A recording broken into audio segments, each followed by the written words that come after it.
tuara konyora libaga yo como tati mana como togie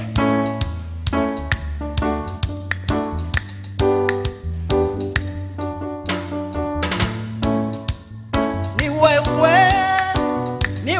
Bwana ni wewe Bwana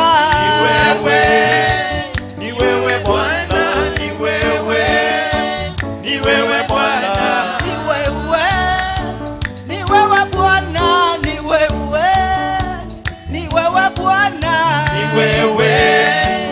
wewe Bwana ni wewe Bwana ni wewe Bwana twakuabudu ni wewe Bwana ni wewe Bwana ni wewe Bwana ni wewe siku ya leo ni wewe Bwana ni wewe Bwana ni wewe Bwana ni wewe Nyamataro ni wewe Bwana ni wewe Bwana ni wewe Bwana ni wewe unayeweza ni wewe Bwana ni wewe Bwana ni wewe Bwana ni wewe kimbilio letu ni wewe Bwana ni wewe Bwana ni wewe Bwana ni wewe twakuinua ni wewe Bwana ni wewe Bwana ni wewe Bwana ni wewe jemedali letu ni wewe Bwana ni wewe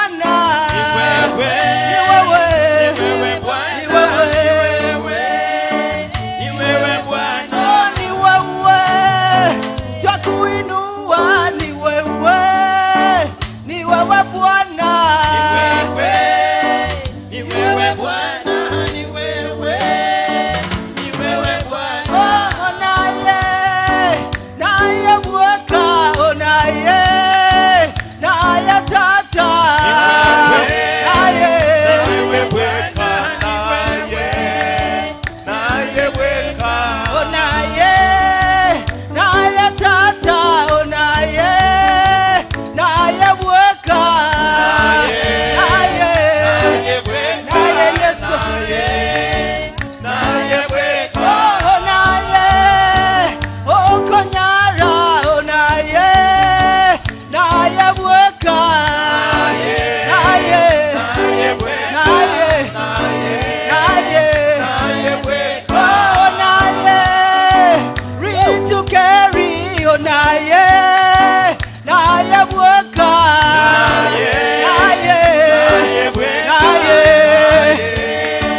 naye bweka naye omotamero naye bweka naye bweka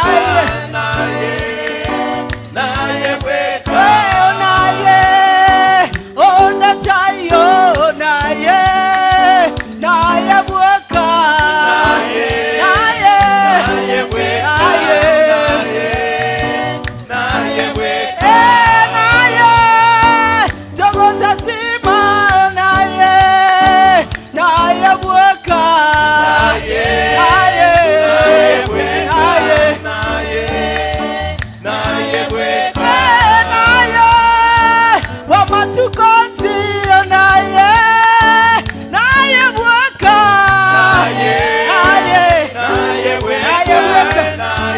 naye bweka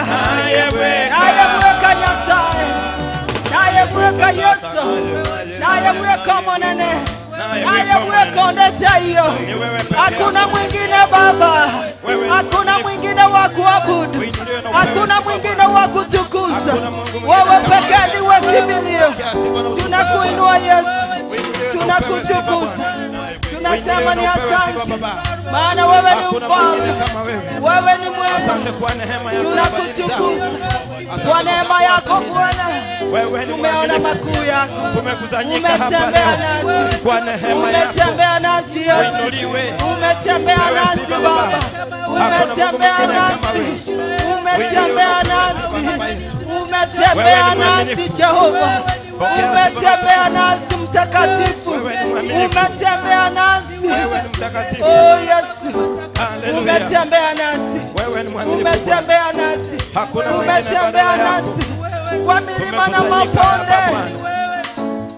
Baba umekuwa nasi, Baba umekuwa nasi, Baba umekuwa nasi, Baba umekuwa nasi, Mfalme umekuwa nasi, Mungu mkuu umekuwa nasi, Jehova Jiro umekuwa nasi. Tumeona wema wako, tumeona ukuu wako, tunakutukuzu, tunasema ni asante, maana wewe ni Bwana. Asante Yesu kwa neema yako, asante kwa yote ambayo umetenda.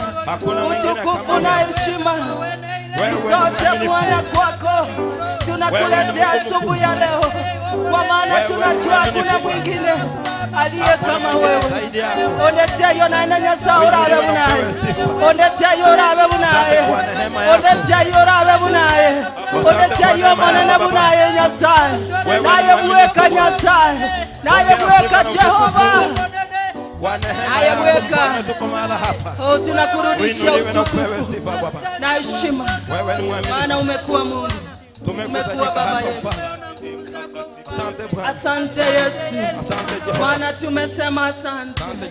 Asante Baba, asante Yesu, asante Jehova, asante Mungu mkuu, asante kwa wema wako, asante kwa ukuu wako, asante kwa maana umekuwa mwaminifu, asante kwa maana umekuwa Baba yetu, asante kwa maana umetembea nasi hizi siku zote Bwana. Hakika tunasema ni asante. Ikitorako Nyasaye, ikitorako Yesu, asoboto ikirero linde tini litorako monene, kotatebanga biyamono Nyasaye, biyamono Nyasaye, biyamono Nyasaye, biyamono Nyasaye, biyamono Nyasaye, biyamono Nyasaye.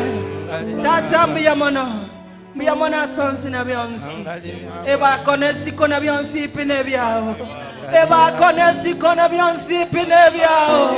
Obanana no bwao Nyasaye, obaro bwigano botambe naye bweka Yesu, kwa manyira chisegi tuarwanire, lakini wato ikiria Nyasaye, wato rwanire ile buna abana bao, wato rwanire ile buna abana bao Jehova. Gatoko baka togotogie, totebenga maene kwa wenyewe katika ibada Bwana. Chukua nafasi yako katika maisha yetu, maana wewe ni Mungu, wewe ni Baba, wewe ni kimbilio. Na kila mmoja aseme amen, amen, amen, amen, amen. Sema amen kubwa, amen, amen. Shangwe na vigelegele kwa Yesu, amen. Shangwe na vigelegele ni kwa Baba, shangwe na vigelegele ni kwa Yesu, shangwe na vigelegele ni kwa Baba yetu, maana amekuwa Mungu. Hallelujah. We worship, amen. Hallelujah. We glorify Him. Merry Christmas. Amen. Merry Christmas. Amen. Amen. Amen. Thank you, Jesus. Asante Yesu. Merry Christmas. Merry Christmas to you. Thank you. Katikati ya miungu hakuna Mungu kama yeye. Amen. Amen. Amen. Amen.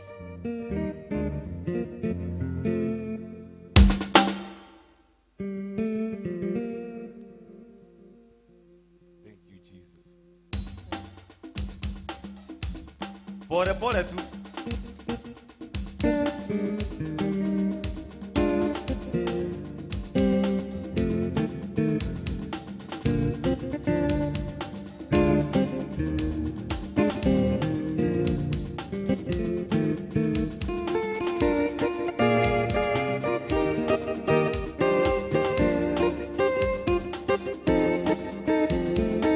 Katikati ya miungu hakuna Mungu kama wewe. Mungu kama wewe. Katikati ya miungu sijaona Mungu kama wewe. Mungu kama wewe. Katikati ya miungu hakuna Mungu kama wewe. Mungu kama wewe. Katikati ya wafalme sijaona mfalme kama wewe. Kama wewe. Bwana, Bwana, Bwana, Bwana, Bwana, Bwana, Yesu, Yesu, Yesu, Yesu, Yesu, Yesu, Yesu. Yesu. Music unto Jesus.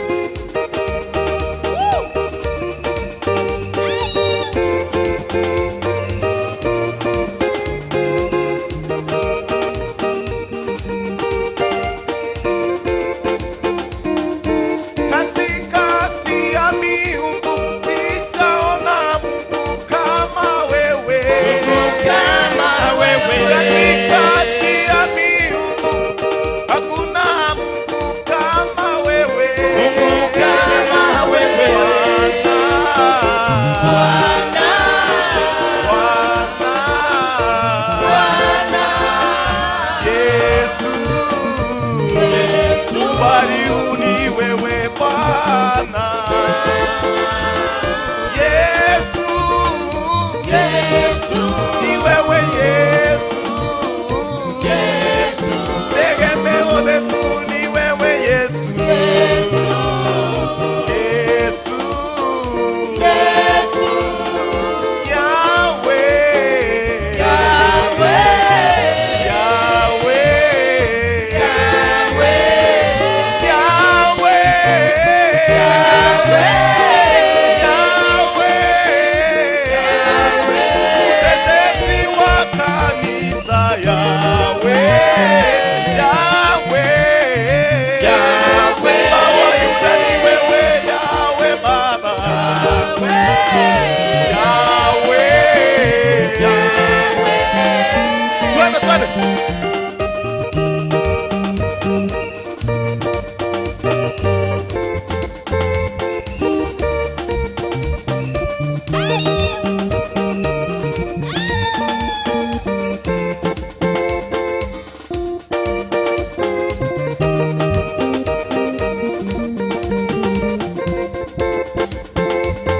Katikati ya miungu hakuna Mungu kama wewe. kama wewe. Katikati ya wafalme hakuna mfalme kama wewe. Kama wewe. Katikati ya mataifa sijaona Mungu kama wewe. Kama wewe. Hapa mbinguni na duniani hakuna Mungu kama wewe. Kama wewe. Kama wewe. Kama wewe. Kama wewe. Kama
Tuko na vijana ndani ya nyumba. Tuko na vijana kama mpo mikono tu. Vijana mpo. Vijana tusijivize. Vijana tupo.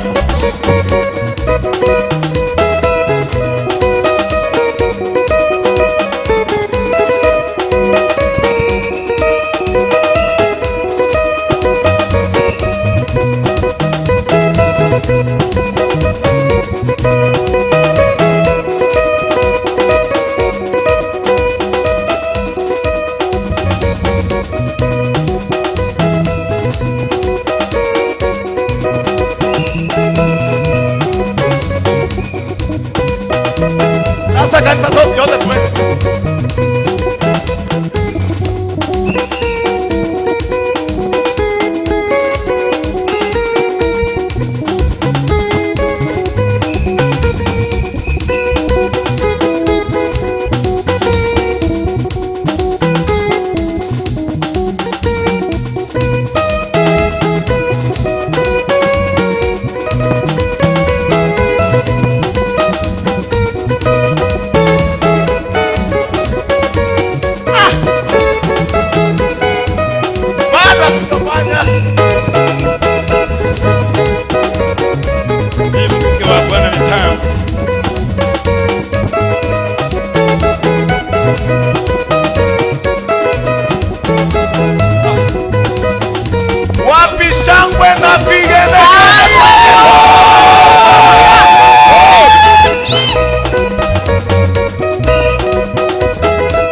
Bwana tukimrukia Yesu ametutoa Januari mpaka Disemba. Wapishakwe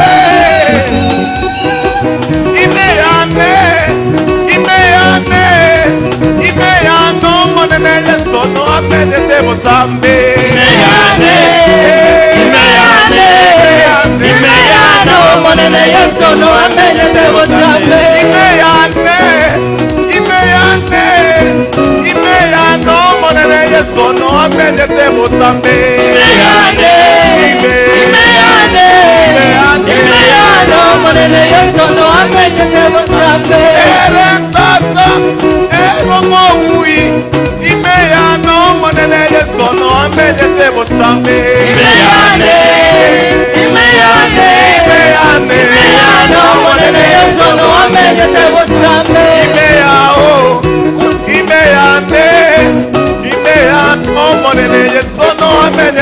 bosambe. Imeyane.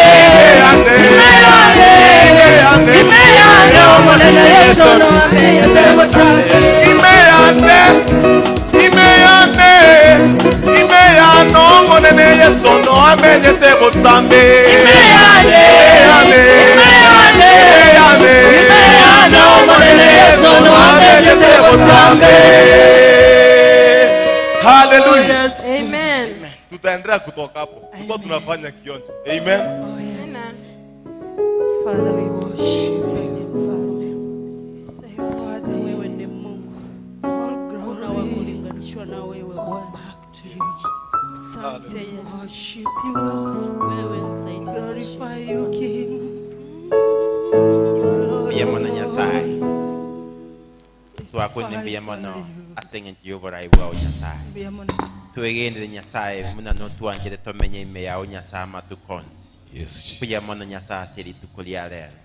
Nyasaye tuweretera sore Nyasaye muna abana bao. Tuwasabire Nyasaye tuwabere asenge yebibe byeitu. Tu Nyasaye ni viumbe vitaibu. Tubwati ko bwakonde Nyasaye. Tunajua tukikuja mikononi mwako Bwana unatufinyanga vile upendavyo. Bwana tuachilia kwako Bwana utufinyange. Utufanye vile Bwana unahitaji. Siku ya leo Bwana tuiacha mikononi mwako. Tunajua ni siku Bwana ambao tunasherehekea kuzaliwa kwako Bwana. Bwana toja kwako Bwana tukinyenyekea. Tukikuja chini Bwana ndio Bwana utuinue. Tunapoanza Bwana tunaomba tuanze na wewe. Tutakushukuru, tutakuinua kwa sababu wewe ni baba yetu. Tunaomba tukiamini kwa jina la Yesu aliye Bwana mkombozi wetu. Amen. Amen. Merry Christmas. Merry Christmas everybody. Amen. Tunaposoma katika kitabu cha mtakatifu Luka chapter 2 verse 10. Unaposoma verse 10 mpaka verse 11. Malaika wa Mungu akawaambia, msifadhaike, na waletea habari njema. Bwana Yesu asifiwe. Timo kumia ekekogera na abaleteire amang'ana amaya. Habari njema, good news from the angel of the Lord.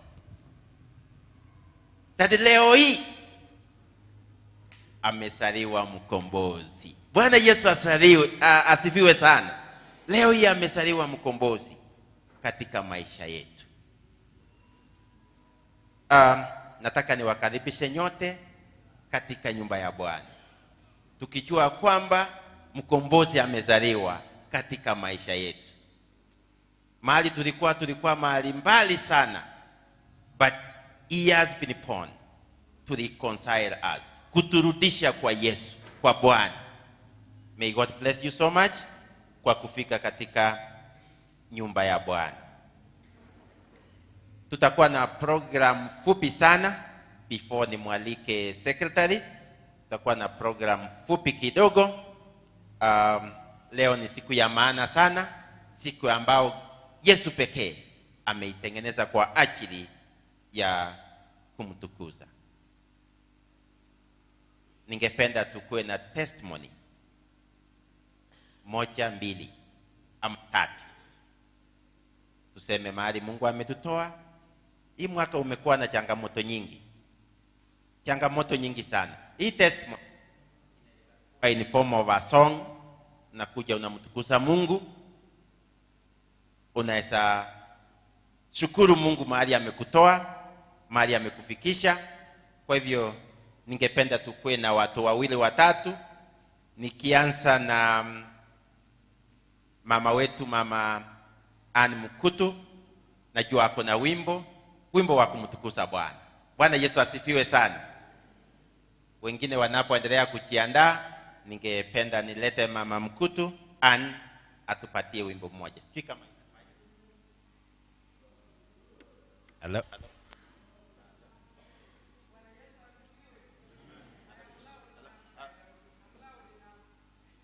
Okay.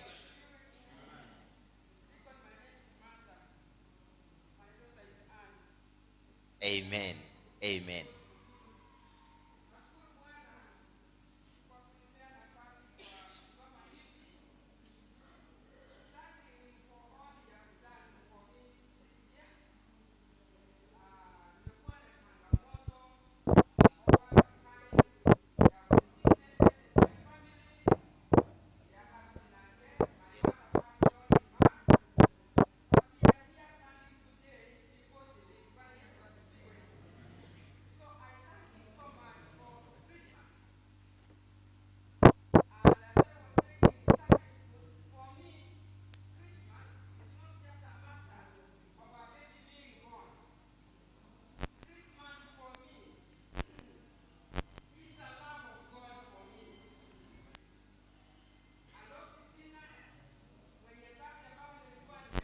Sound check.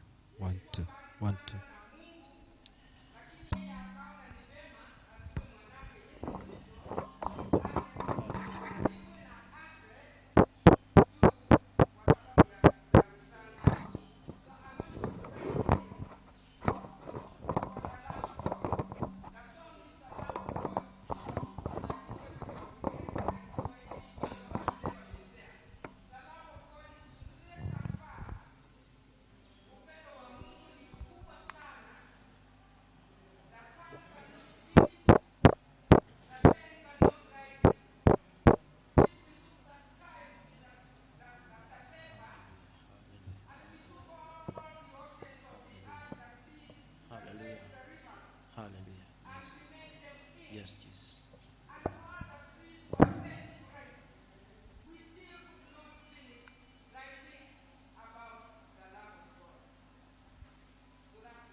Amen. Amen. Tumpigie makofi.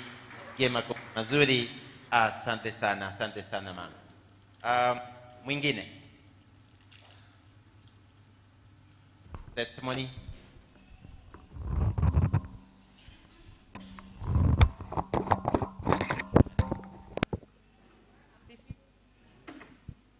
Nami nataka kumshukuru Mungu kwa kupitia kwa wimbo. Haleluya. Namshukuru Mungu, amekuwa mwema, ametulinda mwaka mzima, mawimbi, dhoruba, hatujazama bado tunaendelea. Nataka kumshukuru kwa wimbo mmoja, na mbarikiwe. Naja mbele zako Mungu wangu, nikiwa nazo heshima zote, na yakiri yale uyatendayo, hakika wewe ni mwema. Naja mbele zako Mungu wangu, nikiwa nazo heshima zote, na yakiri yale uyatendayo, hakika wewe ni mwema. Hakika wewe ni mwema, wewe ni mwema, haufananishwi, wewe ni mwema Bwana, wewe ni mwema, haufananishwi, wewe ni mwema Bwana, wewe ni mwema, wewe ni mwema, haufananishwi, wewe ni mwema Bwana, wewe ndiwe Baba wa mataifa, unatenda mambo ya ajabu, tunakiri yale uyatendayo, hakika hakika wewe ni mwema,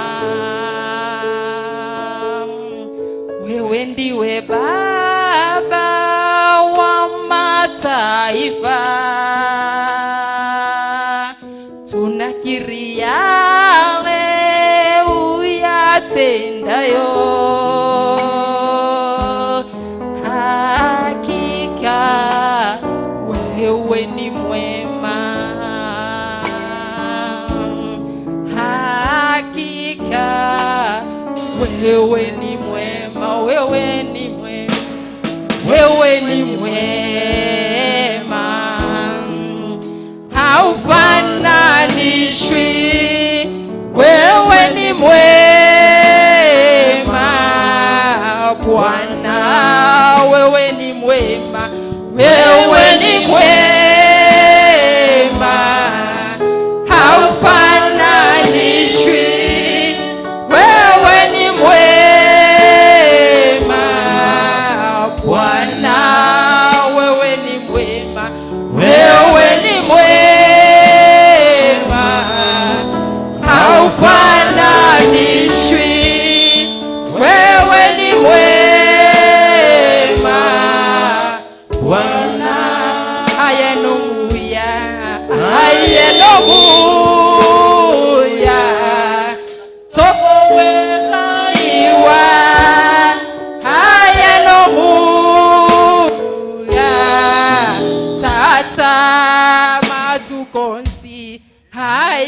muya toko bwekaniwa ayeno muya tata siku zote wewe ni mwema haufananishwi wewe ni mwema Bwana.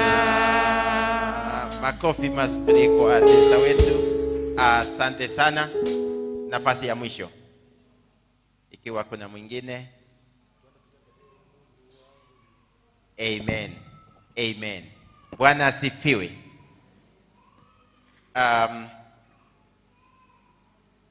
Mungu wetu ametutoa mbali na tunajua na tupeleka mbali. The only thing we need to do ni kunyenyekea na kufanya vile Mungu anataka. We do the will of God. That's most important. Before nimlete secretary, wacha nilete matangazo yafuatayo mawili pekee. Ndio secretary akue karibu kuleta matangazo mengine. Sunday School Leadership, uongozi wa Sunday School watakutana kesho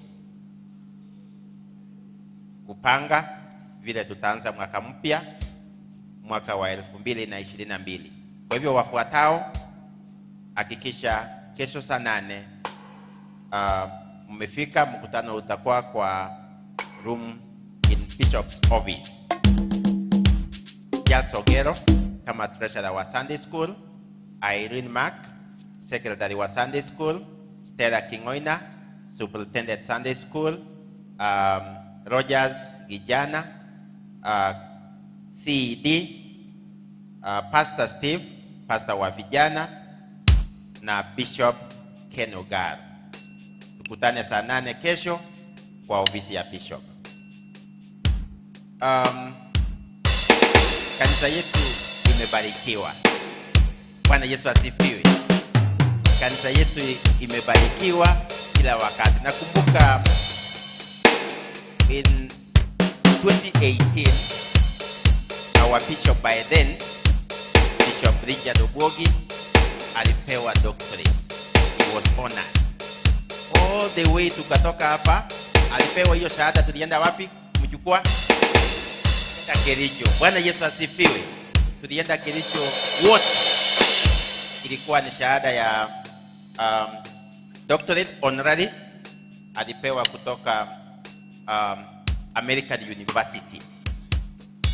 Na leo hii niko na furaha kuwatangazia kwamba our pastors Reverend Kenneth Garo pamoja na Reverend Julius Ochengo, they have been identified kwa ile kazi nzuri ambao wanafanya.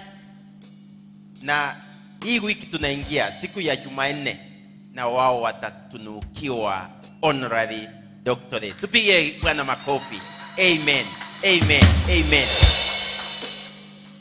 Tarehe 28 majina yatabadilika. Bwana asifiwe. Tumekuwa tukowaita tu Reverend. Sasa wataanza kuitwa Dr.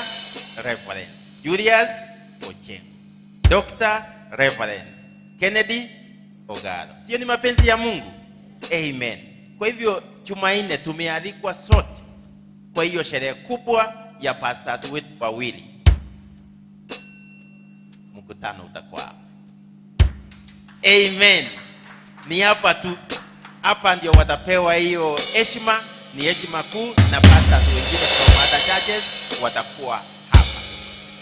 Kwa hivyo mmealikwa mapema, tupike, tufurahie, tusherehekee pamoja na pastors wetu. Kuna support kidogo kama washirika wa kanisa tunaweza toa kwa pastors wetu kwa ajili ya hiyo siku. Kuna registration kidogo ambao wanafanya huko ndio wapate hiyo shahada ya P.A.G. Kwa hivyo kuna wall imefunguliwa, labda umewekwa huko ama hujawekwa, lakini ningewasi wote, ikiwa umewekwa huko sawa utoe, na ikiwa hujawekwa huko, labda ile simu yangu ni ile inaitwa Mulika Mwisi Kabambi. Tujiandikishe kwa secretary wetu hapo, na ile kidogo ambayo unaweza kuwa nayo to support our pastors. Hiyo siku tutakunywa soda hapa. Tujiandikishe huko, ile pesa uko nayo, ile ambayo Mungu amekubariki nayo. Inaweza kuwa 10,000, ikuwe 1,000, ikuwe 500, ikuwe 200, ile yeyote ambayo umebarikiwa nayo. Tujiandikishe kwa secretary, ndio baadaye at the end of the day tupatie pastors wetu wajiandikishe huko, ndio sherehe ya Jumanne ikuwe sherehe ya kufana. Sitakuwa vizuri? Tupige Mungu wetu makofi. Amen.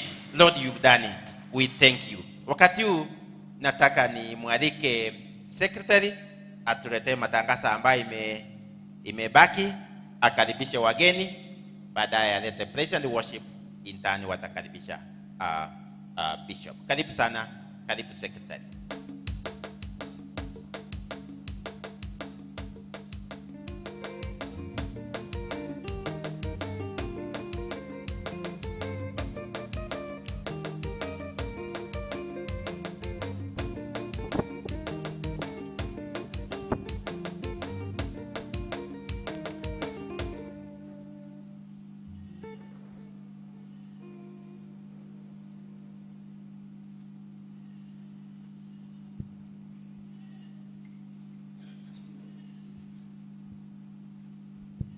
Bwana asifiwe.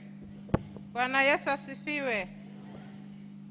Niko na furaha siku ya leo kwa sababu Mungu ametujalia kukutana hapa tena ili kushuhudia kuzaliwa kwa Yesu Kristo. Na najua ako pamoja na sisi leo na hata milele. Tunapoendelea tukumbuke kwamba COVID is still there, it is real. Wacha tuendelee kuobserve the protocols. Nawa mikono, vaa mask kila mahali, na keep social distance. Kuanzia kesho tuko na mkutano wa teens na pamoja na watoto. Tutaanza 2:30, itakuwa ni arrival. Alafu tutaanza 3 kamili, tunamaliza 7. Kwa hivyo watoto, wazazi, tuhakikishe kwamba watoto wetu pamoja na teens wako kanisani kesho kuanzia 2:30 na tutamaliza 7. Itakuwa for 3 days, kesho, Tuesday and Wednesday. Youth camp pia iko pale Kereri Girls. All youths wanafaa kuingia leo jioni. Borders tunaingia leo jioni na tutamaliza Jumatano tarehe 29. Kama haujajiandikisha kwa CD wetu, tafadhali hakikisha kwamba umejiandikisha pamoja na wengine.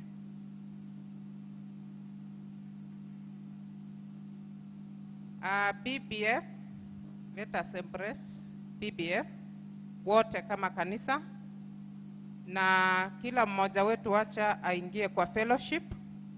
Na kama wewe ni mshirika na haujui BBF ni nini, ama haujui utaingia kwa kikundi gani, tafadhali unaweza niona ama uone deacon, na pia tuko na chair lady wa BBF. Tusalutie mama. Asante sana. Huyo ni Apostle Pamela, ndio chair lady wa BBF. Wale ambao hatujajiunga kwa hicho kikundi, wacha tumuone pia ili aweze kutuelekeza. Ujenzi wa kanisa unaendelea na tunashukuru Bwana kwa umbali huu. Wacha tuendelee kujenga na kutoa zile materials ambazo tulijiandikisha ili tuendelee kumaliza nyumba ya Bwana. Tarehe 29, 29th and 30th of this month tutakuwa na Gusii Pastors Prayer Summit. Itakuwa pale Kereri Girls. Pastors wetu wamejiandikisha, na hizo siku mbili watakuwa pale pamoja na pastors wengine wote wa Gusii region. Na tunaomba hiyo siku iwe siku ama hizo siku mbili ziweze kubarikiwa wakishare kama pastors wa Gusii. Tulimaliza church calendar. Hii wiki itakuwa printed. Tarehe 1 Saturday na tarehe 2 hiyo calendar itakuwa imetoka na tutaipokea wote kama kanisa. Baptism class, kama unataka kupatizwa, umeombwa kwamba uweze kujiandikisha. Kwa wale ambao wamebaki, ilikuwa ifanyike leo, lakini kwa sababu watu wengine walikuwa wameenda nyumbani Christmas, itafanyika tarehe tutatangaziwa baadaye. Lakini kama unataka upatizo, ujiandikishe kwa ile meza ya ushers. Nataka niachie matangazo hapo, niingie kwa fellowships. Tulikutana siku yetu ya Jumatano na hii ndio ilikuwa ripoti. Jordan walikuwa 15 wakatoa 2050. Zion walikuwa 8 wakatoa 265. Jerusalem West walikuwa 14 wakatoa 550. Jerusalem East walikuwa 13 wakatoa 1150. Macedonia East walikuwa 11 wakatoa 200. Macedonia West 16 wakatoa 315. Bethel walikuwa 15 wakatoa 640. Goshen walikuwa 30 wakatoa 1150. Mount Carmel walikuwa 10 wakatoa 550 na Altamekas wakatoa 650. Na tunashukuru Mungu kwa sababu anaendelea kutuinua kutoka kwa kiwango kimoja hadi kingine kama kanisa. Tulitangaziwa kwamba last Sunday tulikuwa tufanye Altamekas walikuwa wanafanya shooting, na hiyo shooting iliisha vizuri na tunatarajia kupata hizo video soon na zingine zitawekwa pale YouTube. Bwana asifiwe. Saa hii nataka tu tusimame kidogo kama kanisa, tulete tu kawimbo kamoja, halafu tutaita church choir ituletee wimbo mmoja. Naomba tusimame juu.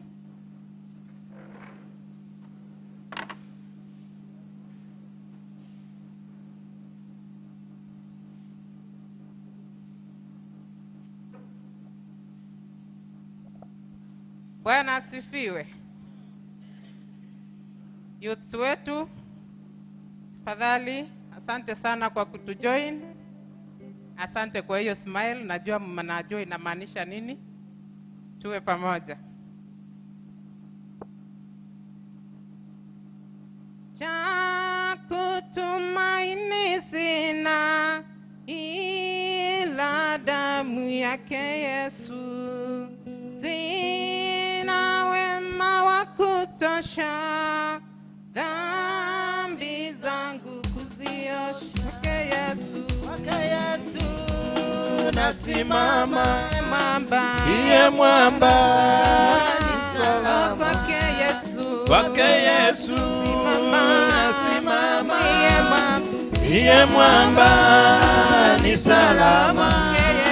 Kwake Yesu nasimama, Iye mwamba ni salama.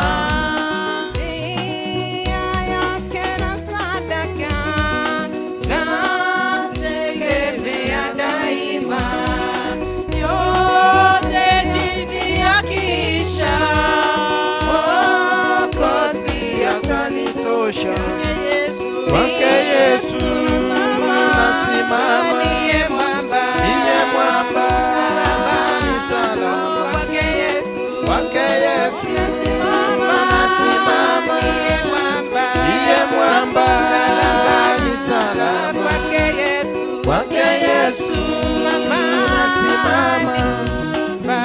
iye mwamba ni salama. Hukumuni, rohoni nina amani, yote chini ya kisha, Mwokozi atanitosha. Nikitwa hukumuni, rohoni nina amani, nikivikwa haki yake, Sina hofu mbele zake. Kwake Yesu nasimama, iye mwamba ni salama. Kwake Yesu nasimama, iye mwamba ni salama. Kwake Yesu nasimama, iye mwamba ni salama. Kwake Yesu nasimama, iye mwamba ni salama. Kwake Yesu nasimama, iye mwamba ni salama. Kwake Yesu nasimama, iye mwamba ni salama. Bwana sifiwe. Amen. Church choir, tafadhali church choir, tupatie wimbo mmoja.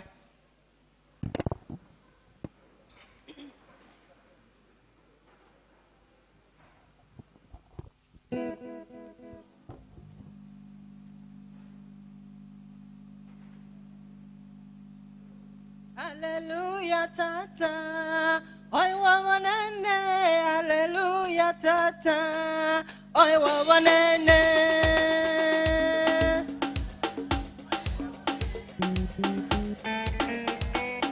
Ni ule wa kuzaliwa kwa Yesu. Hallelujah, oi wawanene. Wawanene.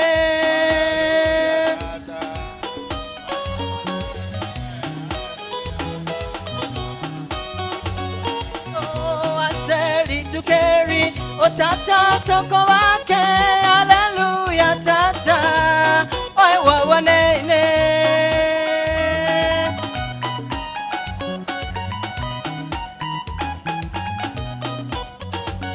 Oh ase obuya otata toko wake. Yesu oi wawanene.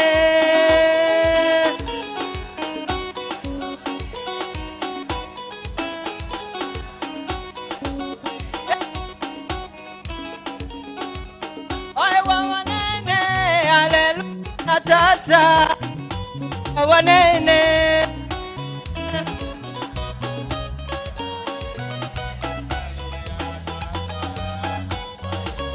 Hey, hallelujah.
asifiwe. Bwana asifiwe.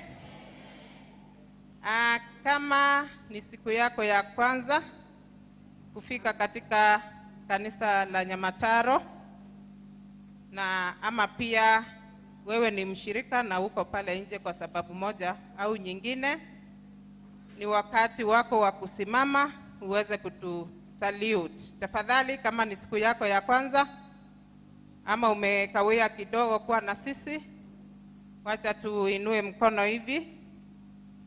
Wageni. Haya, tujipigie makofi wote. Leo ni wageni katika nyumba ya Bwana. Asante sana. Praise.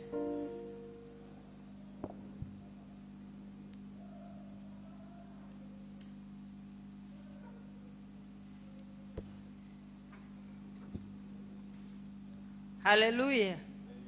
Kwamba leo ni siku ya Jumapili ya mwisho mwaka wa 2021. Muna uhakika? Akana pi. Buna mondo chataika. Jumapili yo maelio. Hallelujah. Yani abantu manda bataigetia. Yes. Haleluya. Amen. Ati sisi tumefika. Amen. Yani ngoigete. Oigete pi. Jumapili yo maelio. 2021. Akinya sao yotali obuya. Ki. Robo gano botambe. Obo arobo. Amen. Obo arobo. Obo arobo. Jesus is Lord. Ekena nera nyasai. Jesus is Lord. Ekena nera nyasai. Jesus is Ekena Lord. nera nyasai. Amen. Ekena nera nyasai. Amen. Yeye Ona ni Jumapili mwaminifu. yega yo moyo yo mwaka 2021. Koko mosasi manyasai mosasi mekiagara na ande tokaliko cha mosasi Jumapili ene ya 2021. Haleluya. Amina. Iko tokaliko mosasi manyasai Jumapili ya kwanza 2022. Amen. Haleluya. Amen. Aki huyu Mungu wetu ni mwema. Amen. Tumshangilie. Tumshangilie Baba. Tumshangilie. Amen. Tumshangilie tena. Amen. Tumshangilie tena. Amen. Tumshangilie. Amen. Hey, Yes. huyu Mungu. Hallelujah. Huyu Mungu. Hey. Wiki Amen. eni kubaliandi etali vera kinilero na we na seli etali ya Kristo Yesu. Amina. Hallelujah. Amen. Mbayo baigwete bobe buna naigwete nje. Yani uko igubuno taigweti. Lakini Nyasaye tato ikia lero. Tomotogi bona seri etali aya no bonene bwaye. Amen. Aya shangwe na bigeregere na Amen. Amen. Amen. Amen. Hallelujah. Hey. Tunasamaliza mwaka tukipa kikisi.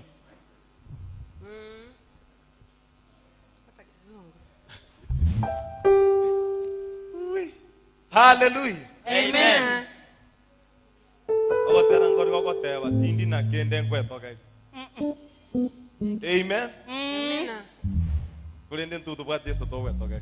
Amen. Amen. Amen. Brother, let's go.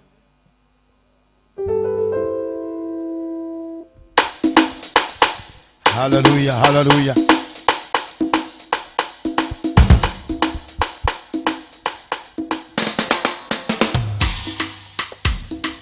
Pole pole tu.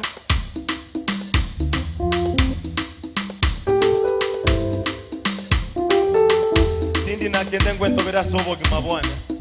Byosi Nyasaye okorwa.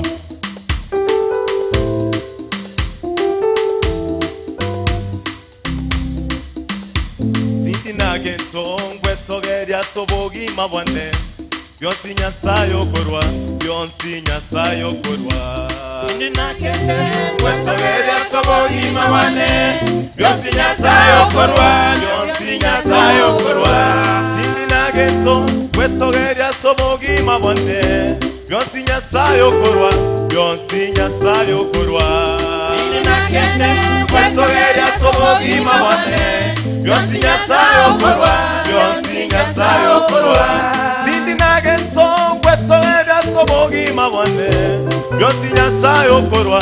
Byosi Nyasaye okorwa.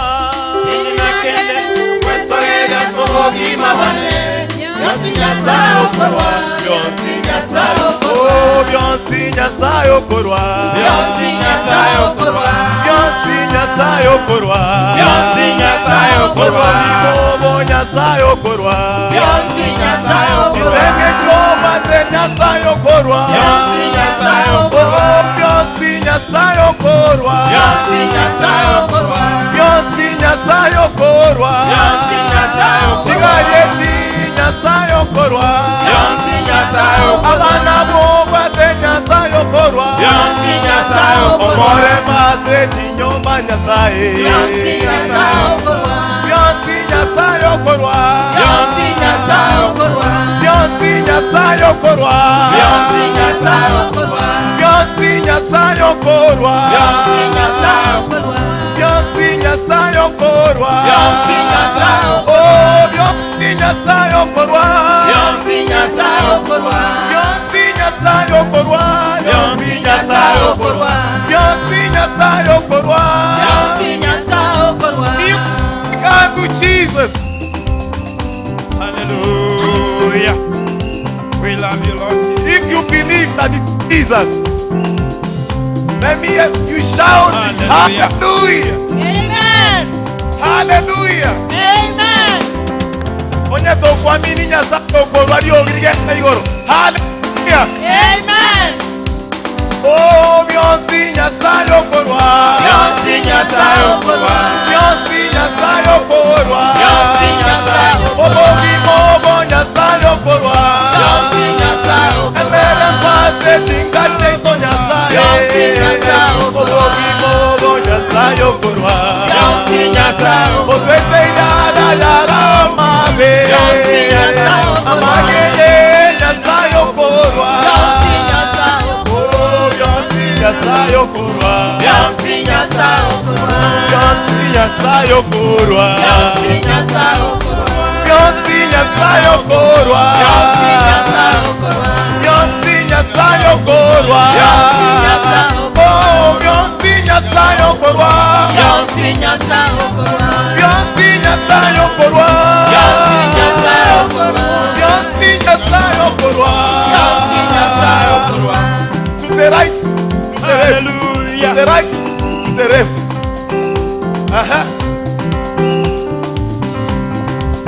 To the right. Want to go? To the right, to the left. To the right, to the left. To the right, to the left. To the right, to the left. To the right, to the left. To the right, to the left.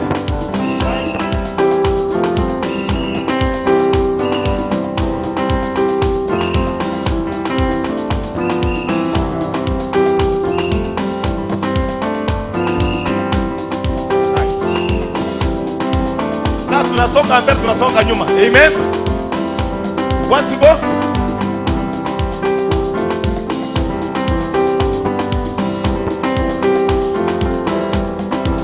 Omwana naro ibole tuwaro. Nero yoko tuwa bionsi kitoko tenkele mambi yabona. Amen. For those who don't understand yeke kusi. A child was born. The one we are giving our dances to our praises. Amen. Bionsi Nyasaye okorwa. Bionsi Nyasaye okorwa. Bionsi Nyasaye okorwa. Bionsi Nyasaye okorwa. Bionsi Nyasaye okorwa. Bionsi Nyasaye okorwa. Bionsi Nyasaye okorwa. Bionsi Nyasaye okorwa. Bionsi Nyasaye okorwa. Bionsi Nyasaye okorwa. Bionsi Nyasaye okorwa. Bionsi Nyasaye okorwa. Bionsi Nyasaye okorwa. Wenda Kimasai we Kimasai. Amen. Bionsi Nyasaye okorwa. Bionsi Nyasaye okorwa. Bionsi Nyasaye okorwa. Bionsi Nyasaye okorwa. Bionsi Nyasaye okorwa. Bionsi Nyasaye okorwa. Bionsi Nyasaye okorwa. Bionsi Nyasaye okorwa. Sasa tunaingia hii ya vijana ya siku hizi. Amen. Hallelujah. Amen. Tulianzia kitambo kidogo.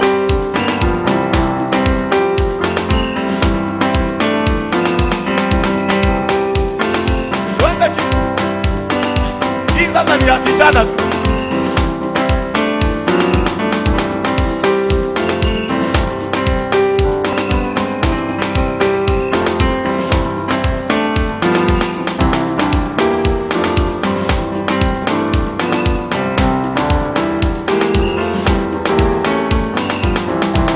Nimkimbilie nani?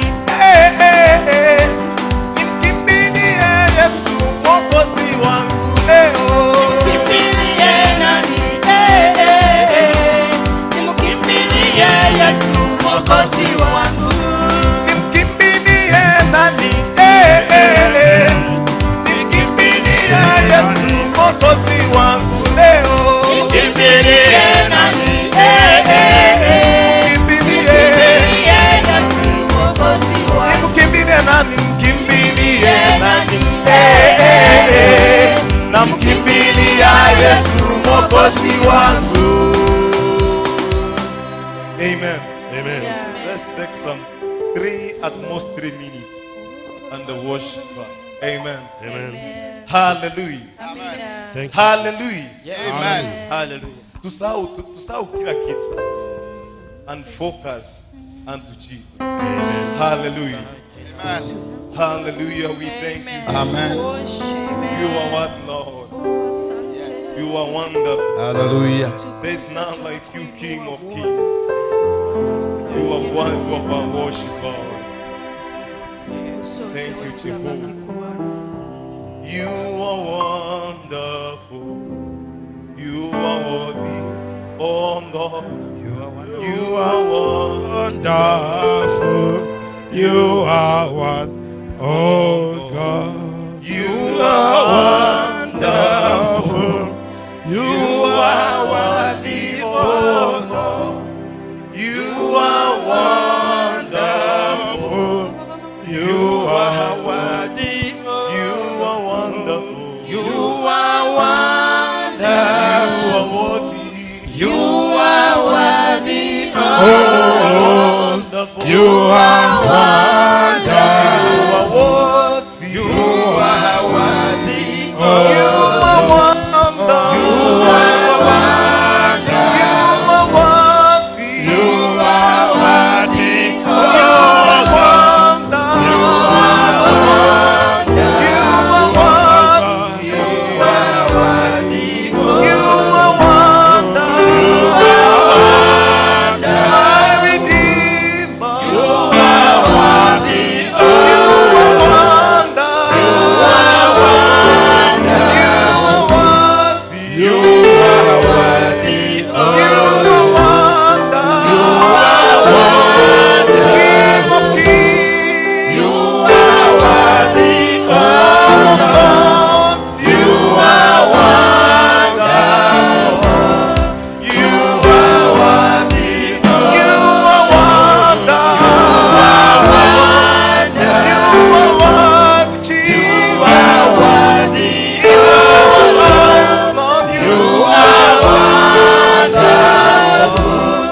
You are worthy.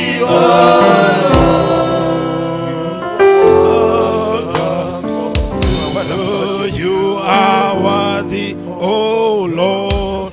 You are wonderful. You are worthy, oh Lord. You are Alpha and Omega. We worship you alone. You are worthy to be praised. You are Alpha. You are Alpha and Omega. We worship you. We worship you alone. You are worthy to be praised. Oh, Alpha. You are Alpha. We worship you. And Omega. We worship you, Lord Jesus. We worship you alone. You are worthy to be praised. We give you wonderful.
final say.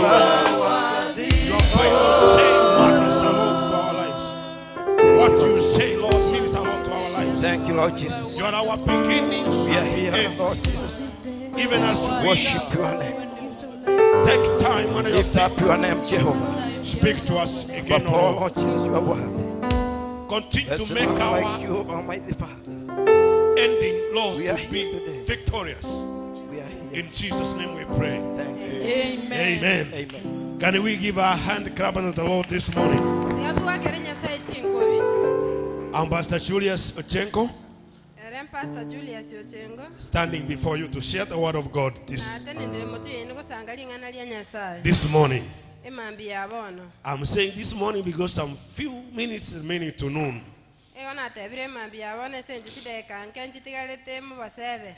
Amen. Amina. Can you wave at me and say, praise the Lord? Amen. Before I share the word of God, I'm going to take you at the right speed and we shall be able to communicate to the church. So let us stand. Before I share the word, I want to encourage the children of God. I want to encourage the church on something from the book of Ecclesiastes 11 verse 2. If you are able to get it very fast, we can read together. The Bible says, verse 1 and 2, cast your bread upon the waters, for you will find it after many days. Cast your bread upon the waters, for you will find it after many days. Verse 2, invest in 7 different ways. In fact, 8. For you do not know what disaster may come upon the land. Praise the Lord. Amen. The Bible says that we cast our bread. Bread is the food you eat that gives you physical strength to keep living. Again, it's endagera. Yes, it's food that we eat that may give us life and the strength to keep going and doing our things. That upon the waters, and you will find it after many days. After a long time, you will get it. But the verse 2 becomes a bit clearer. It says, invest in 7 different ways.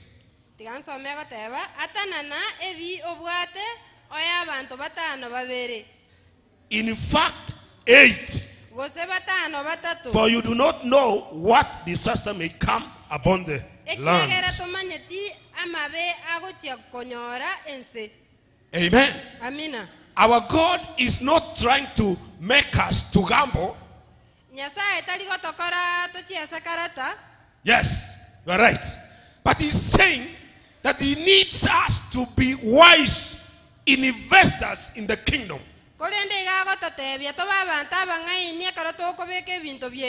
People who are able to see where opportunity is rising, then you go there and invest.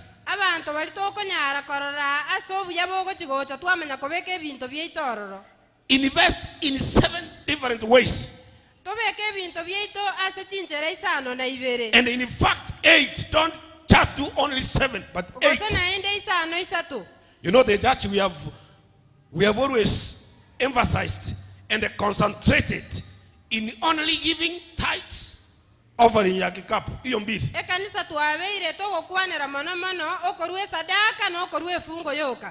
Nimetoa hiyo sasa mimi niko sa. Nini? Tithes. And the offering. Then you say, I'm done. So well. Wateba bana nakolire. But today the Bible is saying, Kolende Biblia look ekoteba. for more opportunities to give, Toligi to asande invest toranyala korwa. in God's kingdom. Asoborwoti bwa Give Nyasaye. love offerings. Torwe sadaka yogwanza. Give project offerings. Torwe sadaka yogokole merema se Give, kanisa. learn to give thanksgiving offering. Tonyale korwa esadaka yogwakera mbuya mono. Yeah, give even to the needy. Toya bataka. Try to see what opportunities coming around and invest. Toligeringa nase kitoranyala kobeka ebintu byeto nane tobeka ororo.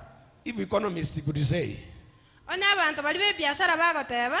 don't put all your eggs in one basket. Takobeka magena onsi aseke kabu yakemo. Yeah, can say what the cause. Inaweza anguka ipasuke yote.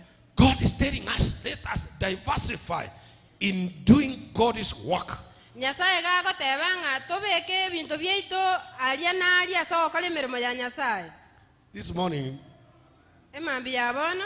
Deacon told us there is a wall Umutangani na totebi nga which has been created to sow some seed Yarosigwe tosimeke mbegu. for the graduation of our pastors. Tosimeke mbegu asengenjo ya graduation ya bishop.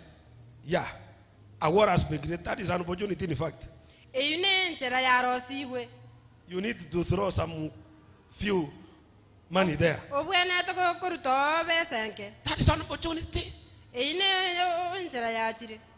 If it is like the way Deacon put it, if your phone is mulikamushi, andika chini. Buna diko nyata bangonye simu ya okererie komyamige koramuki. To assist Bishop facilitate his Digero graduation. konye graduation ya bishop webe buya. Praise the Lord. Amen. Invest in 7 different ways. Weke bintu byasi chinchera isano na ibere. Tiakobeka only 2. Wacha kuweka kwa njia mbili tu. Praise the Lord. Amen. We thank God because He's creating opportunities. Tuamwake ni Nyasaye And mbiyama na every sengenjo opportunity orosili God chinchera. creates Chinchera Nyasaye korosia. comes with an opportunity to you to benefit. Iko chigo chabune nchera gocha sore ligaro nyore obuya. When you get something, Ekero konyore gento. as a wise investor, how do you look at? For example, if you are given 500 or 300, Monto monga indio ko weka se biashara. Uranyora 500 na kyokora. how do you look at that money? Ngakyoko ligere chibesejo. You look at how much kind of air blows can I get? O koligere linga Embe motunkare nganda rosi. ni mara ngapi nitatengeneza nywe. Or how much bread? How many kg of meat am I going to buy? Bosene nyama chikiro ile nganda agole. Or you look at it as an opportunity to invest in God's kingdom and get more. Ogose go koranga ine nchera kwa nyolile yo kobeka asega asi ya Nyasaye na ndo nyole God binge. is awakening us. Nyasaye ngoto bokiale. When we hear an opportunity, Ekero tuanyore libaga do something. tokole gento. Ama mutakuja pamu on Tuesday. Gose Jumapili pamto Jumaina pamto. That will be another opportunity of showing. Ine nchera Tuesday ile come bwana, msituache wetu ama niaje basi. Jumaina moto tika igo. Wapendwa mtakuja. Abantu wa mote. Nisalimie. Mtakuja. Mote. Bwana asifiwe. Amen. Amen. Amen. Let us turn to the book of Mark. Tikatoira na se kitabu kya Marko. This morning I'm sharing from the book of Mark. Emambi yabano toko chikosanga kurwa se kitabu kya Marko.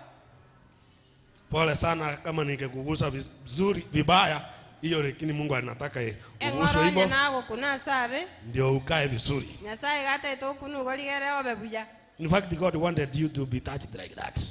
Nyasaye na bata getokunu ngenjeyu. To know how to diversify. Omanya buno kobeke bintu byao galia nalia. Yeah. Sio kupiga karata vile aboso alisema. That is God's instructions. Kolenda ina machika Nyasaye tali ogwaka karata.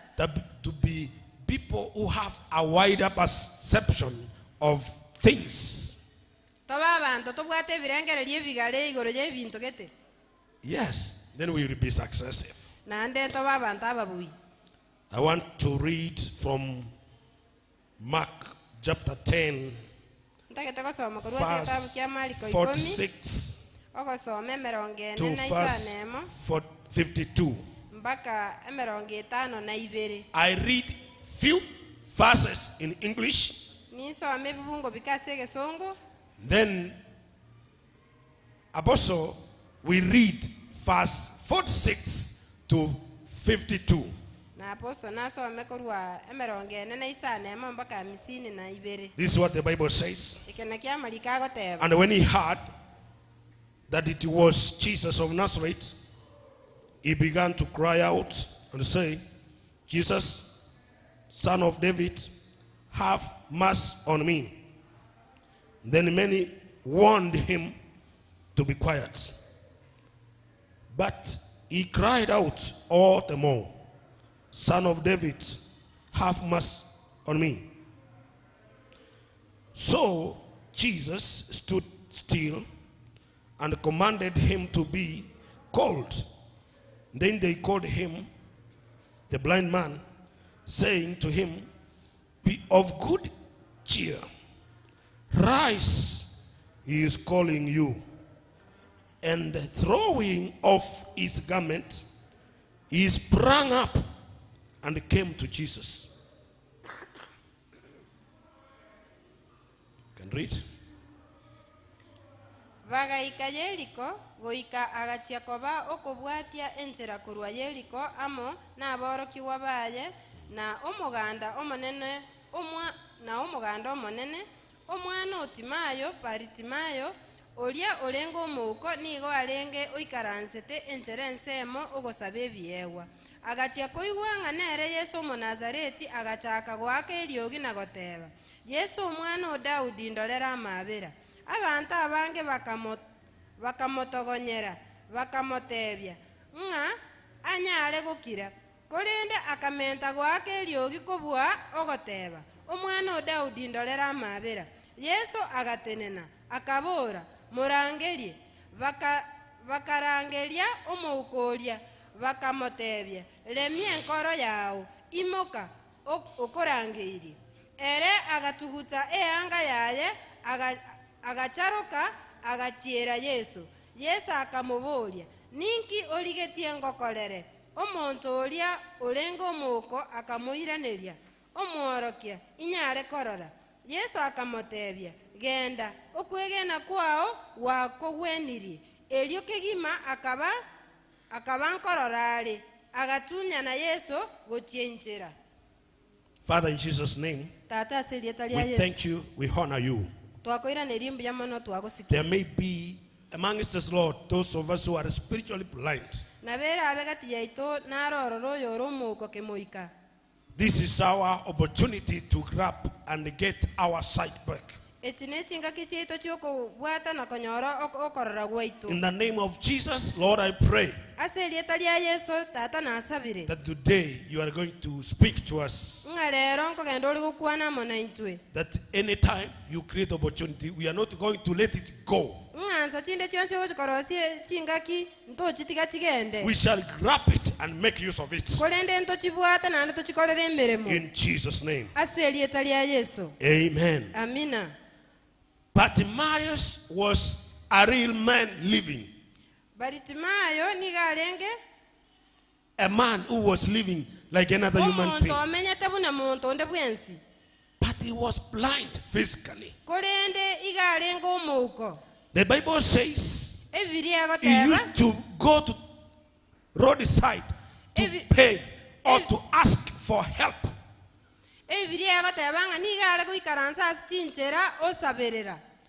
Now, how did the blind Bartimaeus overcome so many barriers that were on his way?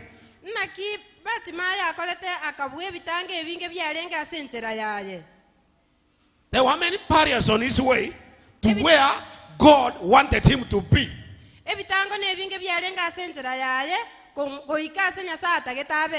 God wanted this blind man to be somewhere. But there were so many hindrances, obstacles on his way. So I want to share on overcoming destiny barriers. Destiny barriers. Overcoming your destiny barriers. viko kwa hatima yako. Njiani kuelekea kwa hatima yako. All of us as we are here, God has a destiny. God has a place He wants you to be. A place which is far better than what you might be as it now. How did this man, Bartimaeus, overcame the many barriers on his way to his destiny or to where God wanted him to be?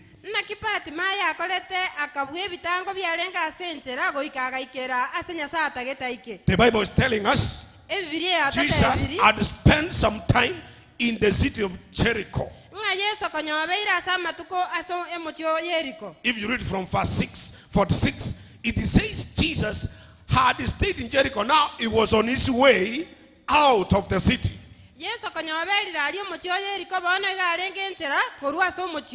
And this man, the blind man, was always on the roadside begging for help. I want to show you how you need to overcome any barrier on your way. You need to go an extra mile. Number one, you need to go an extra mile from where you are. Going an extra mile. Change your styles. Change your ways of doing things. You have done it in the same way for many days, for many years, but nothing good is happening. It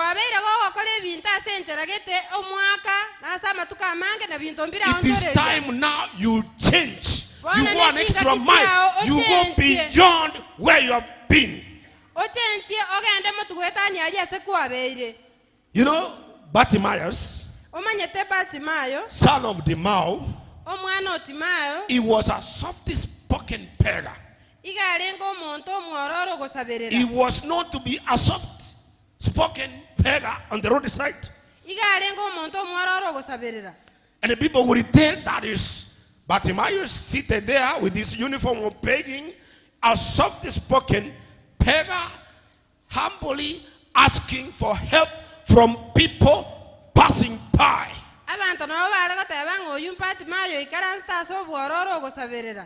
Yeah, I want to tell you, you need to change. If something new has to happen in your life, you need to go an extra mile beyond where you've been.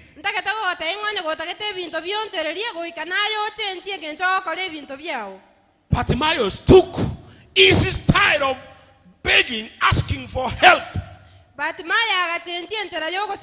He took it to another notch high, another level.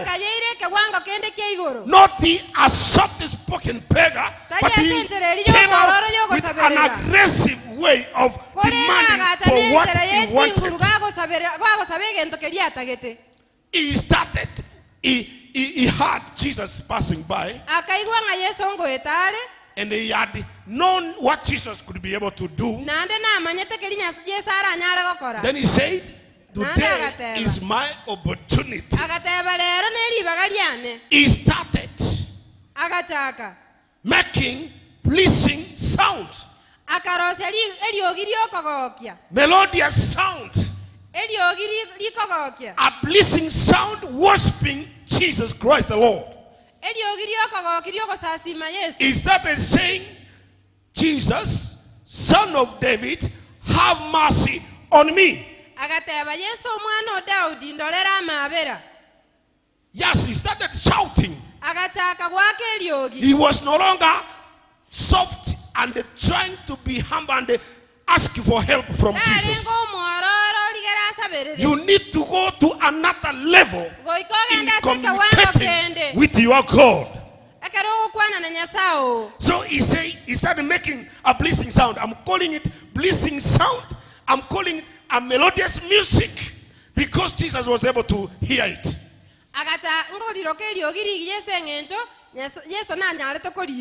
Amen. They say a blessing sound, we call it music. bagoteba ng'eriogi rigija tokorire kogotera rikogokia But unbleasing sound is noise. korende eriogi ritari kogokia n'eriogi. Yeah, how can you put it in English? Remember, the crowd was making unbleasing sound. Aba omoganda oli omobwateti ngwako orenge eriogi. The Bible says Jesus was followed by many people who were making noise on the way. Ebibiria egoteba ng'a Yesu iga abwatiri n'omoganda omonene oli gwaka eriogi. Miraculously, Korende ase ebikone Bartimaeus started worshiping the Lord. Batimayo agachaka kumusasima He omonene. started saying, Agachaka goteba Jesus, Yesu Son of David, omwana o Daudi have mercy on me. ndolera amabera. The crowd went also far to say, hey, shut up. Omoganda okang'ea kumukiria. Shut up. Can you keep quiet? Omoganda okamatebia kira kiri. They were warning him. The Bible says they started warning him. Bakang'ea komogo kulera. When you are warning somebody, it's not a soft language. It's not a negotiable language. So he also said, I'm not negotiating with my opportunity. It is today. The crowd was making unbleasing sounds. But Bartimaeus was making blessing sound to Christ. However, he was one, but his blessing sound attracted Christ Jesus. Because he took his level to another higher level. You should go an extra mile if you want to get your things done. So Jesus was attracted by his pleasing sound. The crowd, the noise could not overcome Bartimaeus' pleasing sound. And Jesus was able to get it. When the crowd is telling him, keep quiet, quiet, he persisted. Praise the Lord, brethren. You need to go an extra mile. The way you address your friend, the way you talk to your friends, the way you talk to your fellow human beings should not be better than the way you address your God. Should not be better than the way you address your God, the Lord. You know, we have missed that point. We have missed that mark. People address fellow human friends in a better way than they can address God. Do you know you can buy your friend better lunch than what you can offer as an offering in the house of God? Yeah? Ask yourself. You can buy very huge lunch. Bartimaeus said, I'm not going to spare any barrier on my way. Because God is not my age mate. God is not your age mate. God is not our age mate. Then Bartimaeus said, no, I'm only addressing my Lord. I'm addressing my Lord, the owner of everything. Let them say what they may say, but I'm addressing my Lord. Lift up your level of worship. Go an extra mile in worshiping the Lord in another new way. Bartimaeus said, no, I'm addressing the owner of everything now. Let the crowd say whatever it may say, but I'm addressing my God. He went an extra mile. You know, Zacchaeus also went an extra mile. nomaete Zakayo nere nachiete kiwango kende. Luke 19 verse 4. Luka 19:4. It says, because he wanted to see Jesus, Egoteba ng'ese ng'enche ataete komerera he Yesu. wanted a solution from Jesus. Igatagete richibu korwa ase Yesu. He did something that had never been done by honorable people. Agakora egento abantu abasike batari gokora. Honorable men can do in public. He did it. Agakora egento abasike batari gokora ase abantu He barodi. climbed on a sycamore tree. Agalina omoko. That is going an extra mile. Okunoko gende kiwango kende. Something new happened to him. Egente kenyege kamokorekanira. Omusacha omunene kabisa omanyekanite ase forota yense. Mtu mkubwa ambaye alikuwa anajulikana kwa hiyo inchi. Anapanda muti anasema lazima nikae huko ndio naweza kuona Yesu. Akalina omokorigera arore Yesu. What is limiting you from seeing? Inki Clearly, kia the Lord kotangire Jesus. otararora Yesu. You need to go an extra mile. Koikoge ndeke wango kende. Climbing a sycamore tree for Zakayo was not a respective act. Kolino mokonki alenge gento kia masikani ase Zakayo. But he went an extra mile. Kolenda akagende ke When you wango will kende. purpose in your life, you will decide in your life. Ekero bwate kerenga sobo gimabwao. And you say, I'm going an extra mile Ogotebanga ko for genda the ndeke wango sake of the kende. Lord. Ase ngencho ya Nyasaye. People will say, this one has gone crazy. Abantu nabo bagoteba ngoyo beire balimo. This one nowadays is not normal. Muntu oyo lero tali buya. But that's the only way you can communicate to your God. Kolende ichina chichinjorora kuanere. Number 2, how to overcome Encherende yogo barriers to your destiny. Yoko bwe bitango biribira senjera yawe. Verse 48. Emeronge nene isano isato. Can you read it for us? Abantu abange bakamotogonyera bakamotebya nga anyale gokira kolenda akamenta gwake eriogi kobua ogoteba omwana o Daudi ndolera amabera. Yeah. They are shutting him up. They are telling him keep quiet. Bakamotebya bakamotogonyera ngakire. Number 2, for you to be able to overcome those barriers Egento gyakabere ligero nyale kobua ebitango is to ignore and resist the discouraging factors. ombya nande obue ebinto biri bigogoita omoyo. You ignore and resist the discouraging factors. Ombye ebinto ebyo nande obibue ebinto biri bigogotanga. You ignore them and resist. Obiombye nande obibue.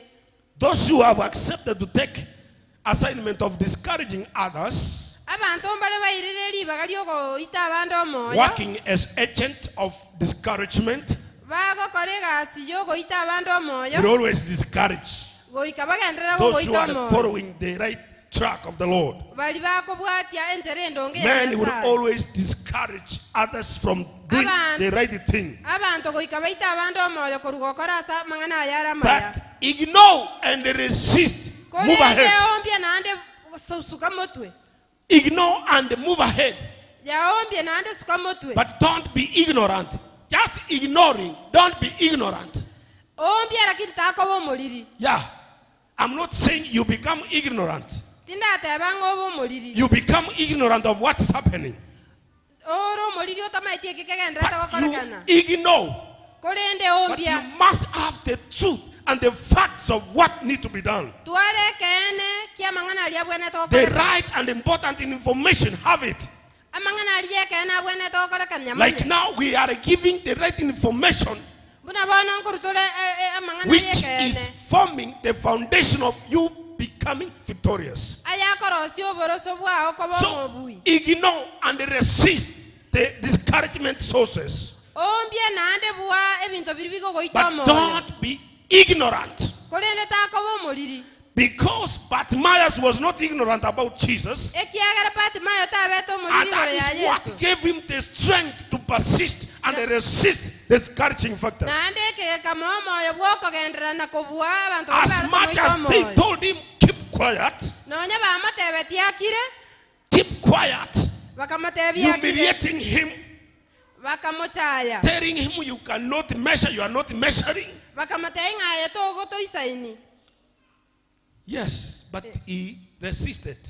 kolendera akagenderera ignored their noise akaombia eriogi riabo because he had the facts. ekiagera He namanyete ignored, but he was not ignorant of Jesus. iga ombetira kitarenge muri He igoro ya ignored, Yesu but he was not ignorant of what Jesus can do.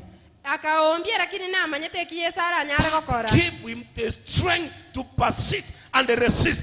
ekiga kamwachi inguru ti okogenderera Yeah, they were telling me, you are not measuring, you are not worthy. bakamatei ng'aeto iseini. Amen. Amina. People can tell you today you are not worthy, you are not measuring. Abantu nabo bagoteire rero ng'aeto iseini. Today. Rero. But tell them, my tomorrow is different. Kolende mambi yao Yes, igere I'm tofauti. blind, but my next minute, my tomorrow is different. Boneka no mokonde lakini aseda kekegota. Check me tomorrow Ndole mambi. and see who I am. Ndole ngongota. People will tell you you are a blind, just a mere beggar, blind beggar, miserable. Na babara agote ng'aye no moko konye gosaberera. Miserable. Tell them, no, I know who has my future. Batebi ngani manye to yobwata mambi. With loud, deep voice, I know who has my future. Batebi ngani manye to yobwata mambi. Today, yes, you are seeing me the way I am. But tomorrow, check me.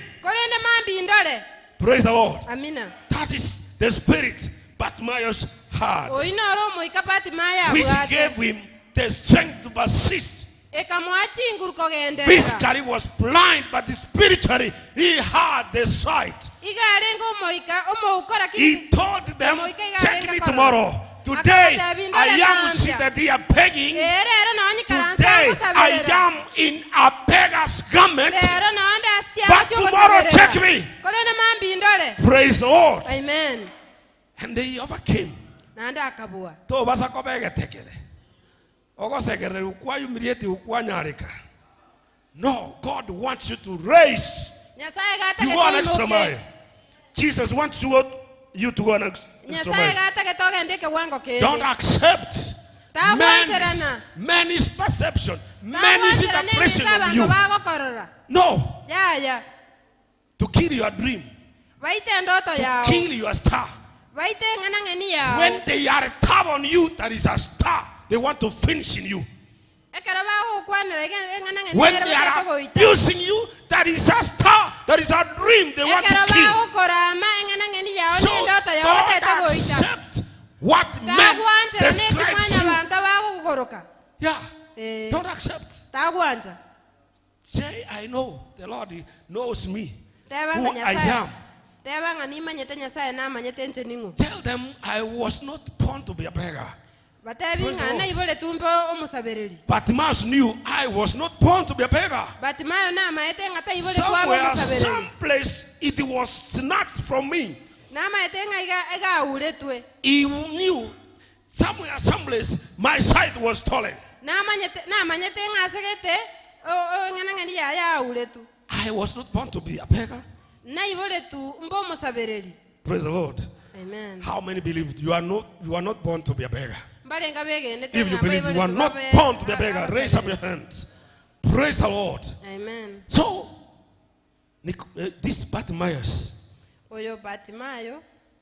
he gained the strength to say, no, I know what I need from the Lord. You are born to fulfill God's divine purpose. You are born to fulfill God's divine purpose. Not to stagnate and die there as a beggar. Encourage yourself.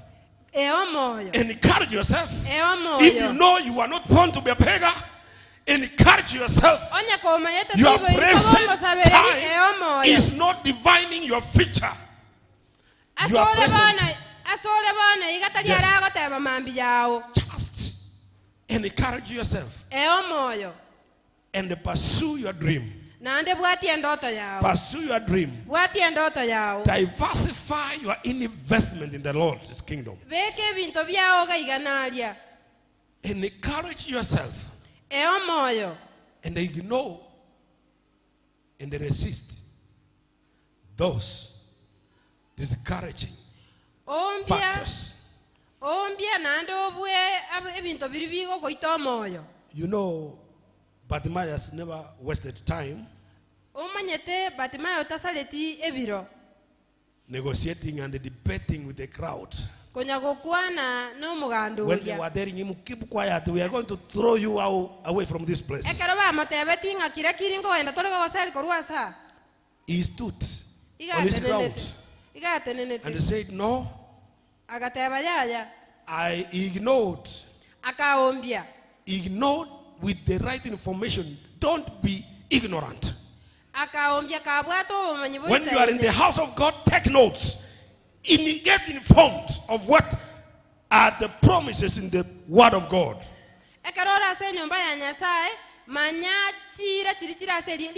Get informed. Get informed and be grounded in the word of God. Bartimaeus used to hear by being a good listener. He used to hear who Jesus was, what he could be able to do, and what he can also do for him. Yes.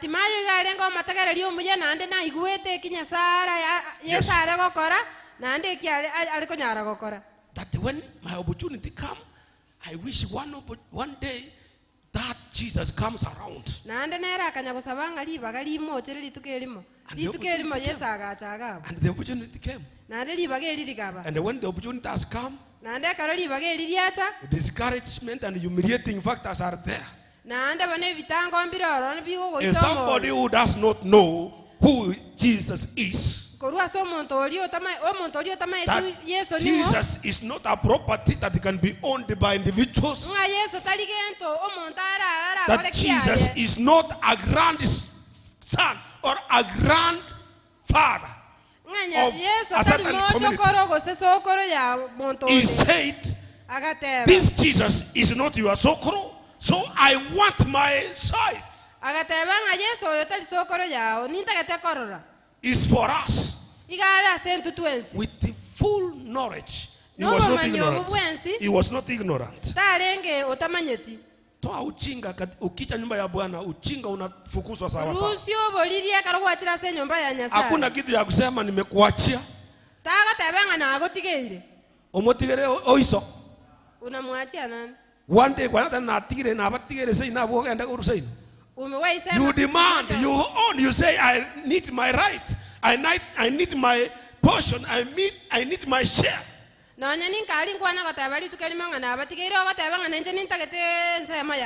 Miles said, where that the crowd have tried to surround Jesus and keep him away from reaching Jesus, he said, I have a share in Jesus.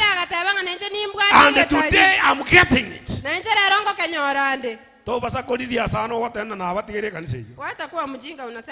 Hapa ni kwa Yesu. Praise the Lord. Amen. Amen. Amina. Yeah, you need to shout. The devil to know you have the confidence. Amen. Amina. Number 3, how to overcome those barriers on your way to your destiny. You need to avoid and resist fear. Yeah, you resist fear. You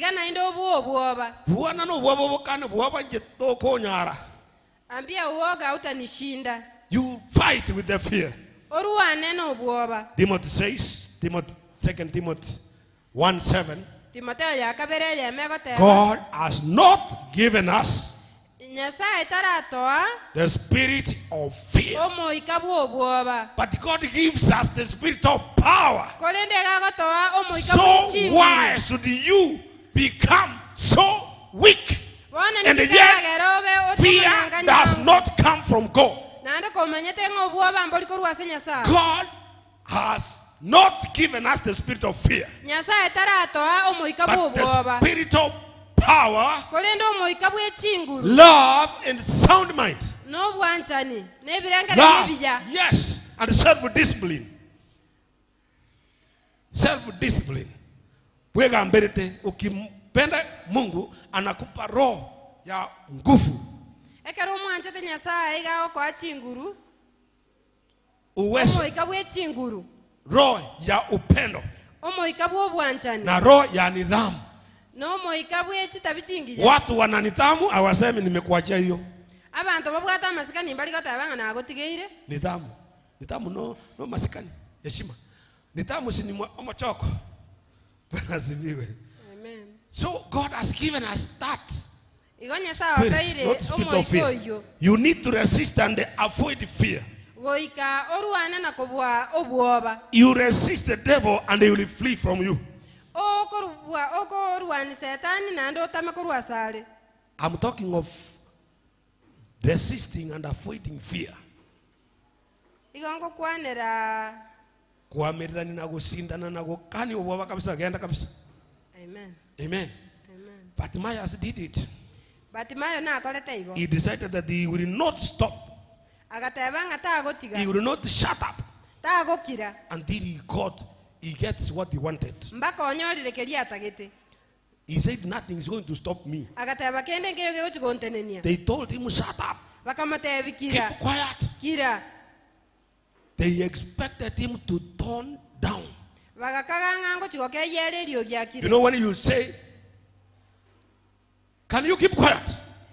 Silence. You expect people to turn down and you hear silence. But the response was the opposite of what they expected.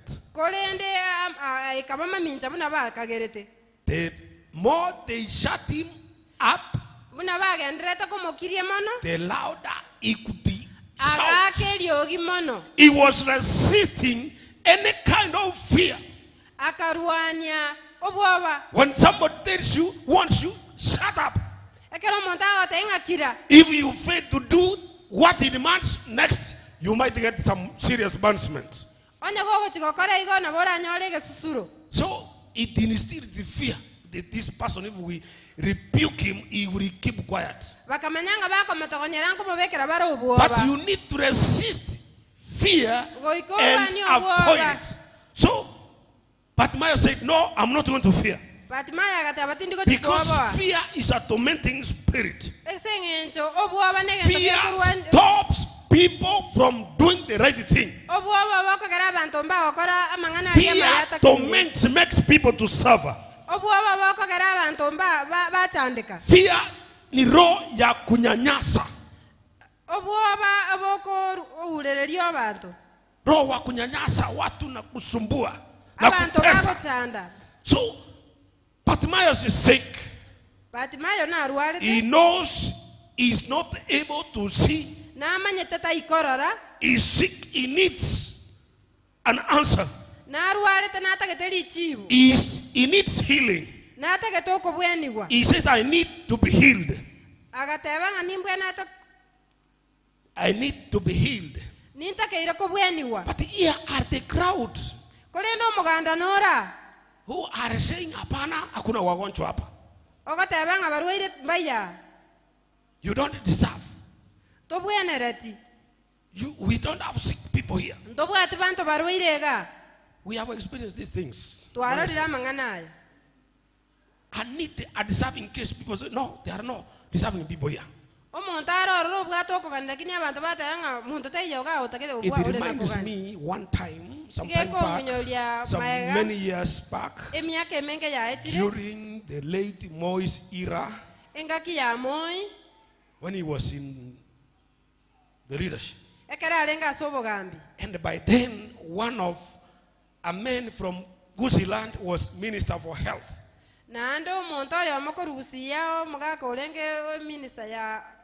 So Moi was coming to feast. He said, I want to go and feast Kisi, Rivaro, and Teaching Hospital. No, by then it was Kisi General Hospital. He said, in my program, I'm going to visit that hospital. You know, such great men behaved like the crowd against the Bartimaeus.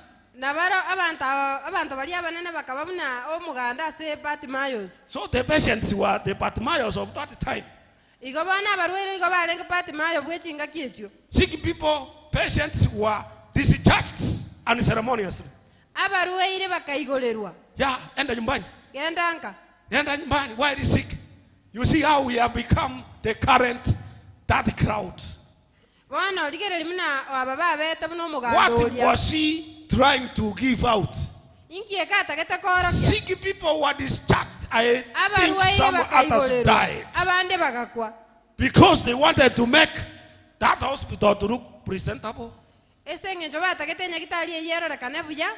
brought the new bed sheets and the bed covers. People were discharged as they died on the way. Because they wanted the president to see that in Kisi channel there is no congestion. In fact, this is what they were doing for Bartimaeus. Tutakurusa hapo kando ya barabara. Nyamaza, tutakutoa hapo. It happened in our own land. People discharged and ceremoniously. So that the president will see, oh, this place is clean. This place, no congestion. This is duty to see the need. People have refused to see the need and they act upon it. Then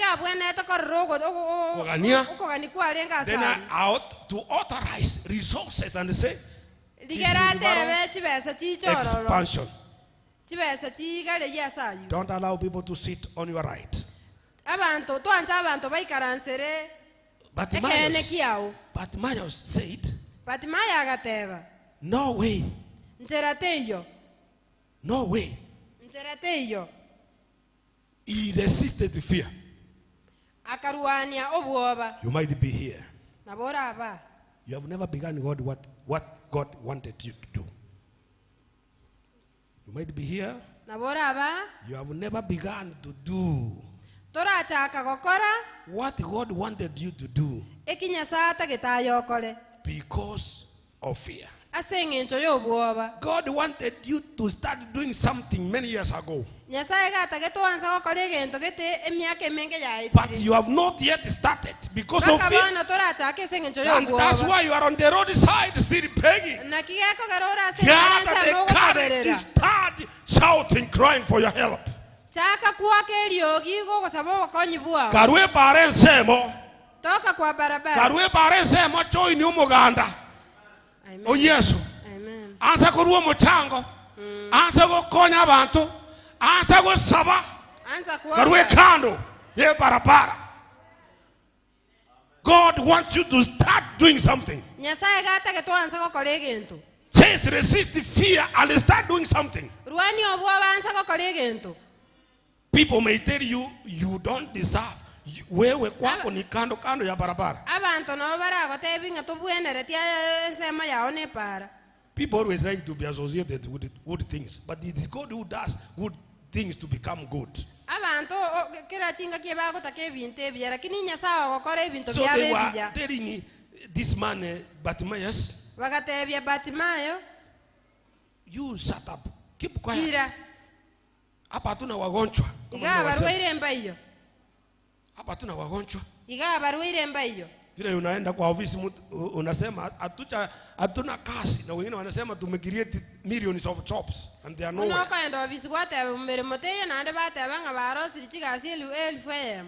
Yeah. Praise the Lord. It is time you start telling God, I want my business back. I've been in the roadside for long enough. Lord, I want to join the mainstream in your ministry. Amen. Number 4, how to overcome barriers on your way to your destiny. How to overcome destiny barriers. It is with commitment and determination. Commitment and determination. And you speak positive words about your life. Prophesy positive things to yourself. Prophesy to yourself good things. Vana ebintu ebyasobogima bwawe. Ebanere amangana maya. Yes.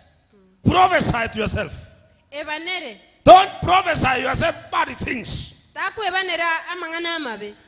This man in verse 51 he says, Jesus asks him, what do you want me to do for you? You know, this man was very wise. Angemwambia nipatie pesa ile itanisaidia mpaka nikufe. But he says, I want my sight to be restored. I want back my sight. Son of David, how much on me? I want my sight back to me. I don't want to keep being blind. That's good promise. That is good promise. Praise the Lord. Amen. I am a missionary. Amen. I'm talking to this brother here. Prophesy good things to yourself. Bartimaeus is telling the Lord, have mercy on me. Jesus, son of David, have mercy on me. That is good promise. I want back my sight. Have the courage to demand back what you need from the Lord. Demand it back. Good prophecy to yourself.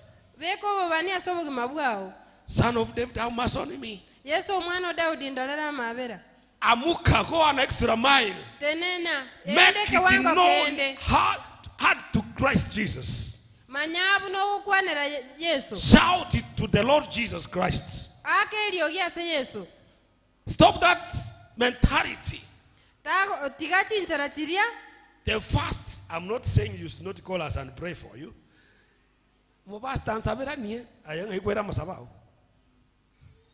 You know, if we read it to the end, Jesus tells him, your faith has made you well. Not your pastor's faith. Praise the Lord. Prophesy good things to yourself. He is addressing the Lord Jesus. Shughulikia Mungu with commitment and determination. Shughulikia Mungu kabisa. Shughulikia Bwana. Na Mungu atakushughulikia. Ukimshughulikia Mungu, na yeye atafanya nini? Atakushughulikia. Amen. Son of David. He's addressing Jesus, son of David, the Messiah. The Messiah, in worshiping him. The crowds were not worshiping Jesus. And that's why he was never attracted with their noise. But Bartimaeus was worshiping him. Son of David, the Messiah, have mercy on me. He got what he needed. He got what he needed. I'm saying prophesy good things about your life. Good things about your life. Don't say I'm bad. You shall become bad, I tell you. You will become bad. I don't care. You will become careless. Yes, prophesy good things. I don't care what happens. You shall become a careless man. Yeah, demand back your business.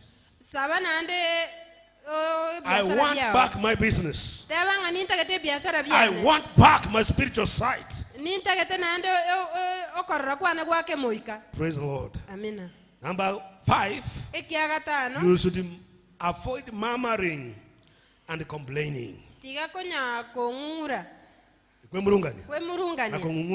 That's good. I was looking for that term.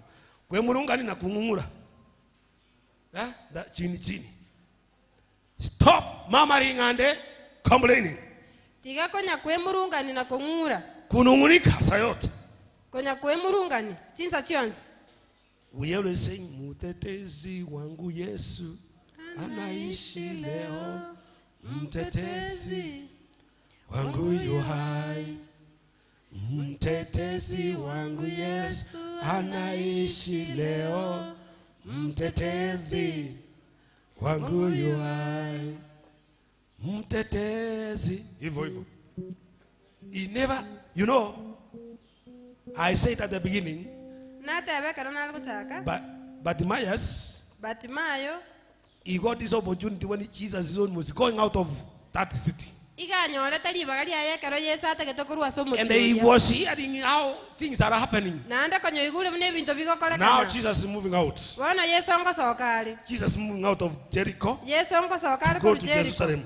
As a blind man, he raises his voice to address Jesus without murmuring. As common thing, he could have said, Jesus, we have been going around, we have heard, you have healed the sick, you have healed the lame, you have raised the dead. Sasa sisi umetuacha hapa, tunaendelea kusumbuka, and you are going out of this place. You are going. Those people told him, you troublemaker, keep quiet. You troublemaker, don't keep quiet. Keep off. He never engaged them. A sign that he never complained. Jesus, we have heard about him. This Jesus, we have heard about him, that he is healing the sick, healing many. And complain also and say, what about us? But he goes direct to the Lord. Because he knew God hates murmuring and complaining. God hates murmuring and complaining. The Lord wants us to be good listeners. Good listeners of his word. Good listeners as he speaks to us in the spirit when we are praying. So that we can get what he wants us to receive. Do you know that the good listeners rarely complain? Yeah, have you ever discovered that? Good listeners, they rarely murmur. Like Bartimaeus, they never complain. Even a student in class who does not listen. After setting an exam, anasema hiyo mtihani ilikuwa ngumu. When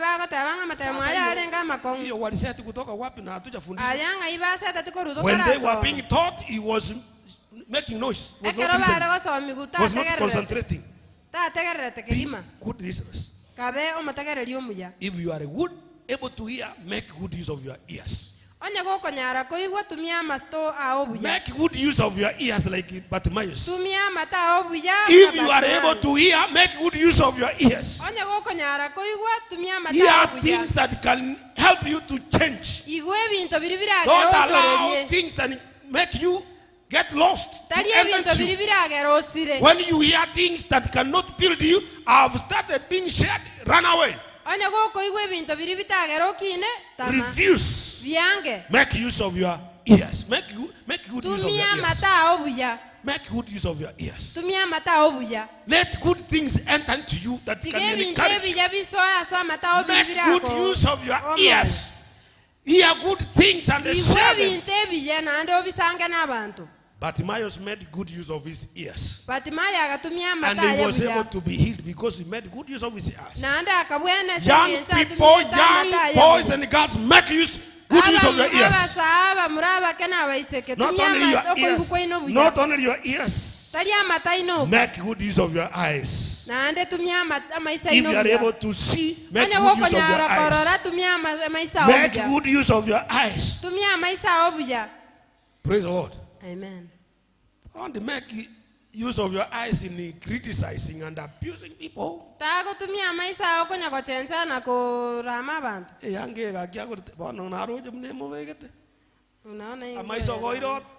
Why can't you say, you look smart, how are you?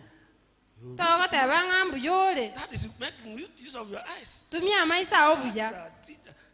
You look smart. That's good. Making good use of your eyes. Huh? Praise the Lord. Amen. Make good use of your eyes. And encourage somebody. Those people never made use of their eyes.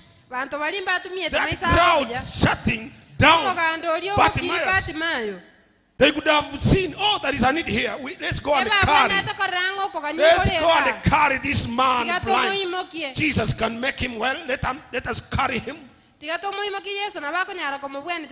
Remember in Mark, is it Mark 2 or 5?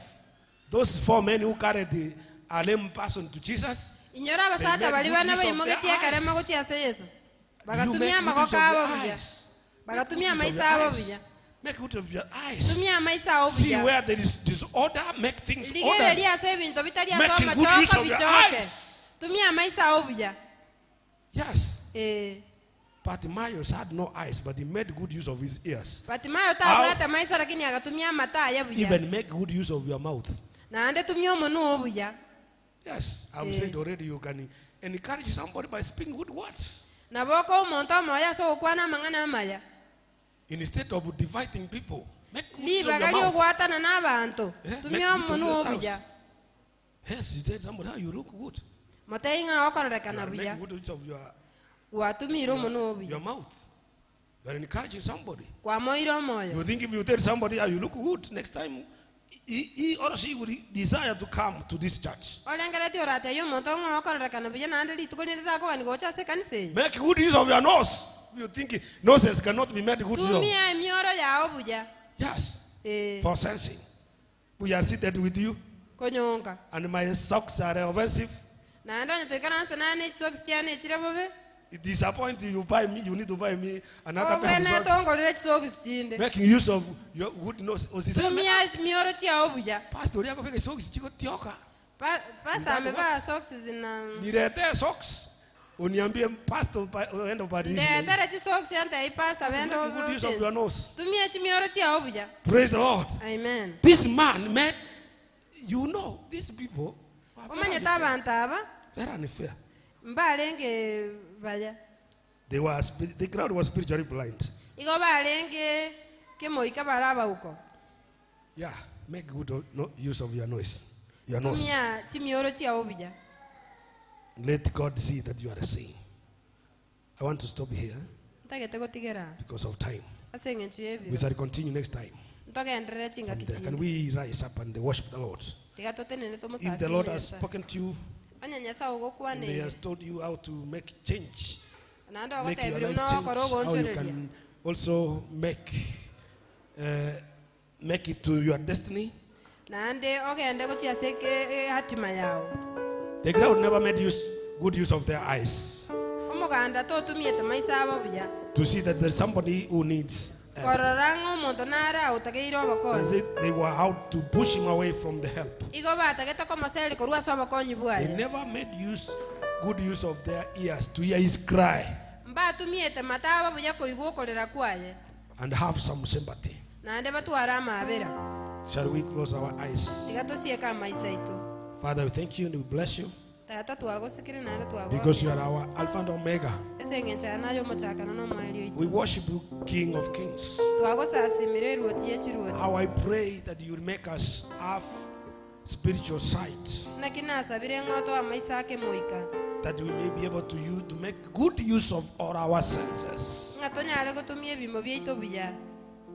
Father, you need us to be a people who are able to see a need and attend to it.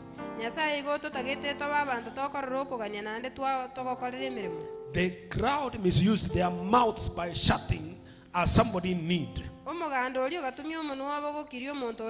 Help us not to shut down those who cry for help. Help us, Lord, to speak words can build. Help us, oh God, that our eyes may be able to see a need and correct and attend to it. In Jesus' name. In Jesus' name. Amen. I ask our worshipers to lead us in worshiping the Lord as we meditate on those words, and God will help us together. Macho yangu nipate kuona kama wewe. Baba fungua macho yangu nipate kuona kama wewe. Baba fungua macho yangu nipate kuona kama wewe.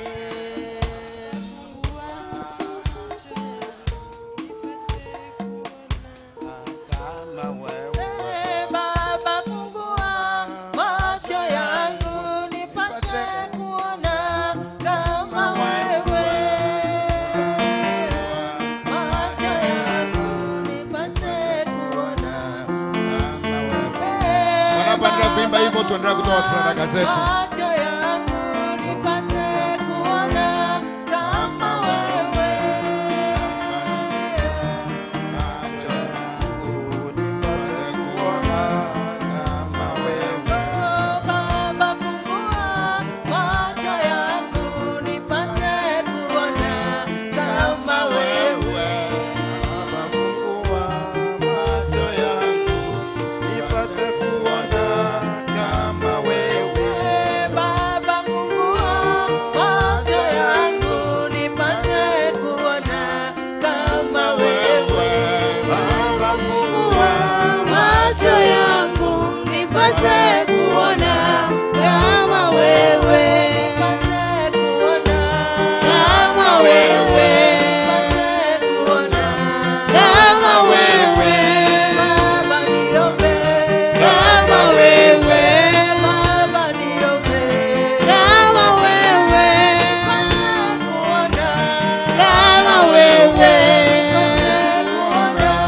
kama wewe, kama wewe, kama wewe, kama wewe, kama wewe, kama wewe, kama wewe,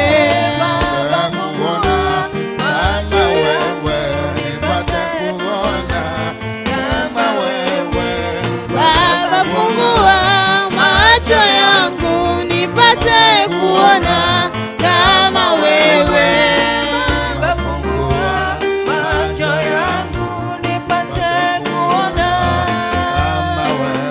nipate kuona kama wewe, nipate kuona kama wewe.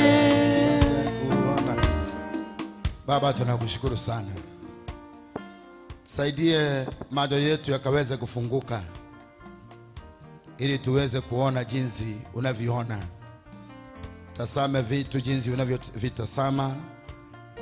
Utuondolee uoga ambao umesababisha tumepake nyuma, ili tukaweze kujitia nguvu na tusonge mbele katika jina la Yesu Kristo. Asante kwa sababu ya wale wote ambao wameuzika katika ibada ya matoleo. Naomba kwamba Bwana ukaweze kutubariki pamoja. Tuinue kwa kuwa wewe ni Mungu unayeinua watu wako. Tukumbuke maana wewe ni Mungu unayekumbuka watu wako. Umetuleta umbali huu kupitia kwa nguvu zako, tunakushukuru, tunasema ni asante. Asante kwa sababu ya mtumishi wako ambaye ameweza kutuzungumzia. Naomba kwamba Bwana ukamwongezee mengi kwa ajili ya kazi iliyo mbeleni. Jina la Baba litukuzwe na libarikiwe milele, maana wewe ni Mungu mkuu na Mungu mwema. Kwa jina la Yesu tumeomba na kuamini. Amen. Amen. Barikiwa sana mtumishi wa Mungu Reverend Julius kwa kutuletea neno katika njia ambayo imekuwa ya baraka kubwa sana. Mpaka tutumie nafasi hata kama ni ile kidogo tumepata, ikaweze kufaidi maisha yetu, ilete mabadiliko makubwa katika maisha yetu. Nilipokuwa ninaangalia hapo, hiyo trip ya Jericho ndio ilikuwa ya mwisho ya Yesu kuingia kule. Alipotoka pale siku ile hakurudi tena Jericho. Ilikuwa ni trip yake ya mwisho, lakini yule mtu ambaye alipata nafasi akapata kuona. So nafasi haipatikani mara nyingi, ile kidogo imepatikana itumie vizuri. katika jina la Yesu Kristo. Hivyo Bwana akubariki mtumishi wa Mungu, umeguza moyo wangu. Tobasa ko igwa mariogi y'abanta agerore bosa. Ebe ko moyo. Ebe ko moyo nyambari ko be ko moyo ebe ka ebieka. Na usonge mbele na utaona ushindi wa Bwana katika jina la Yesu. Tunataka kumalizia hapa.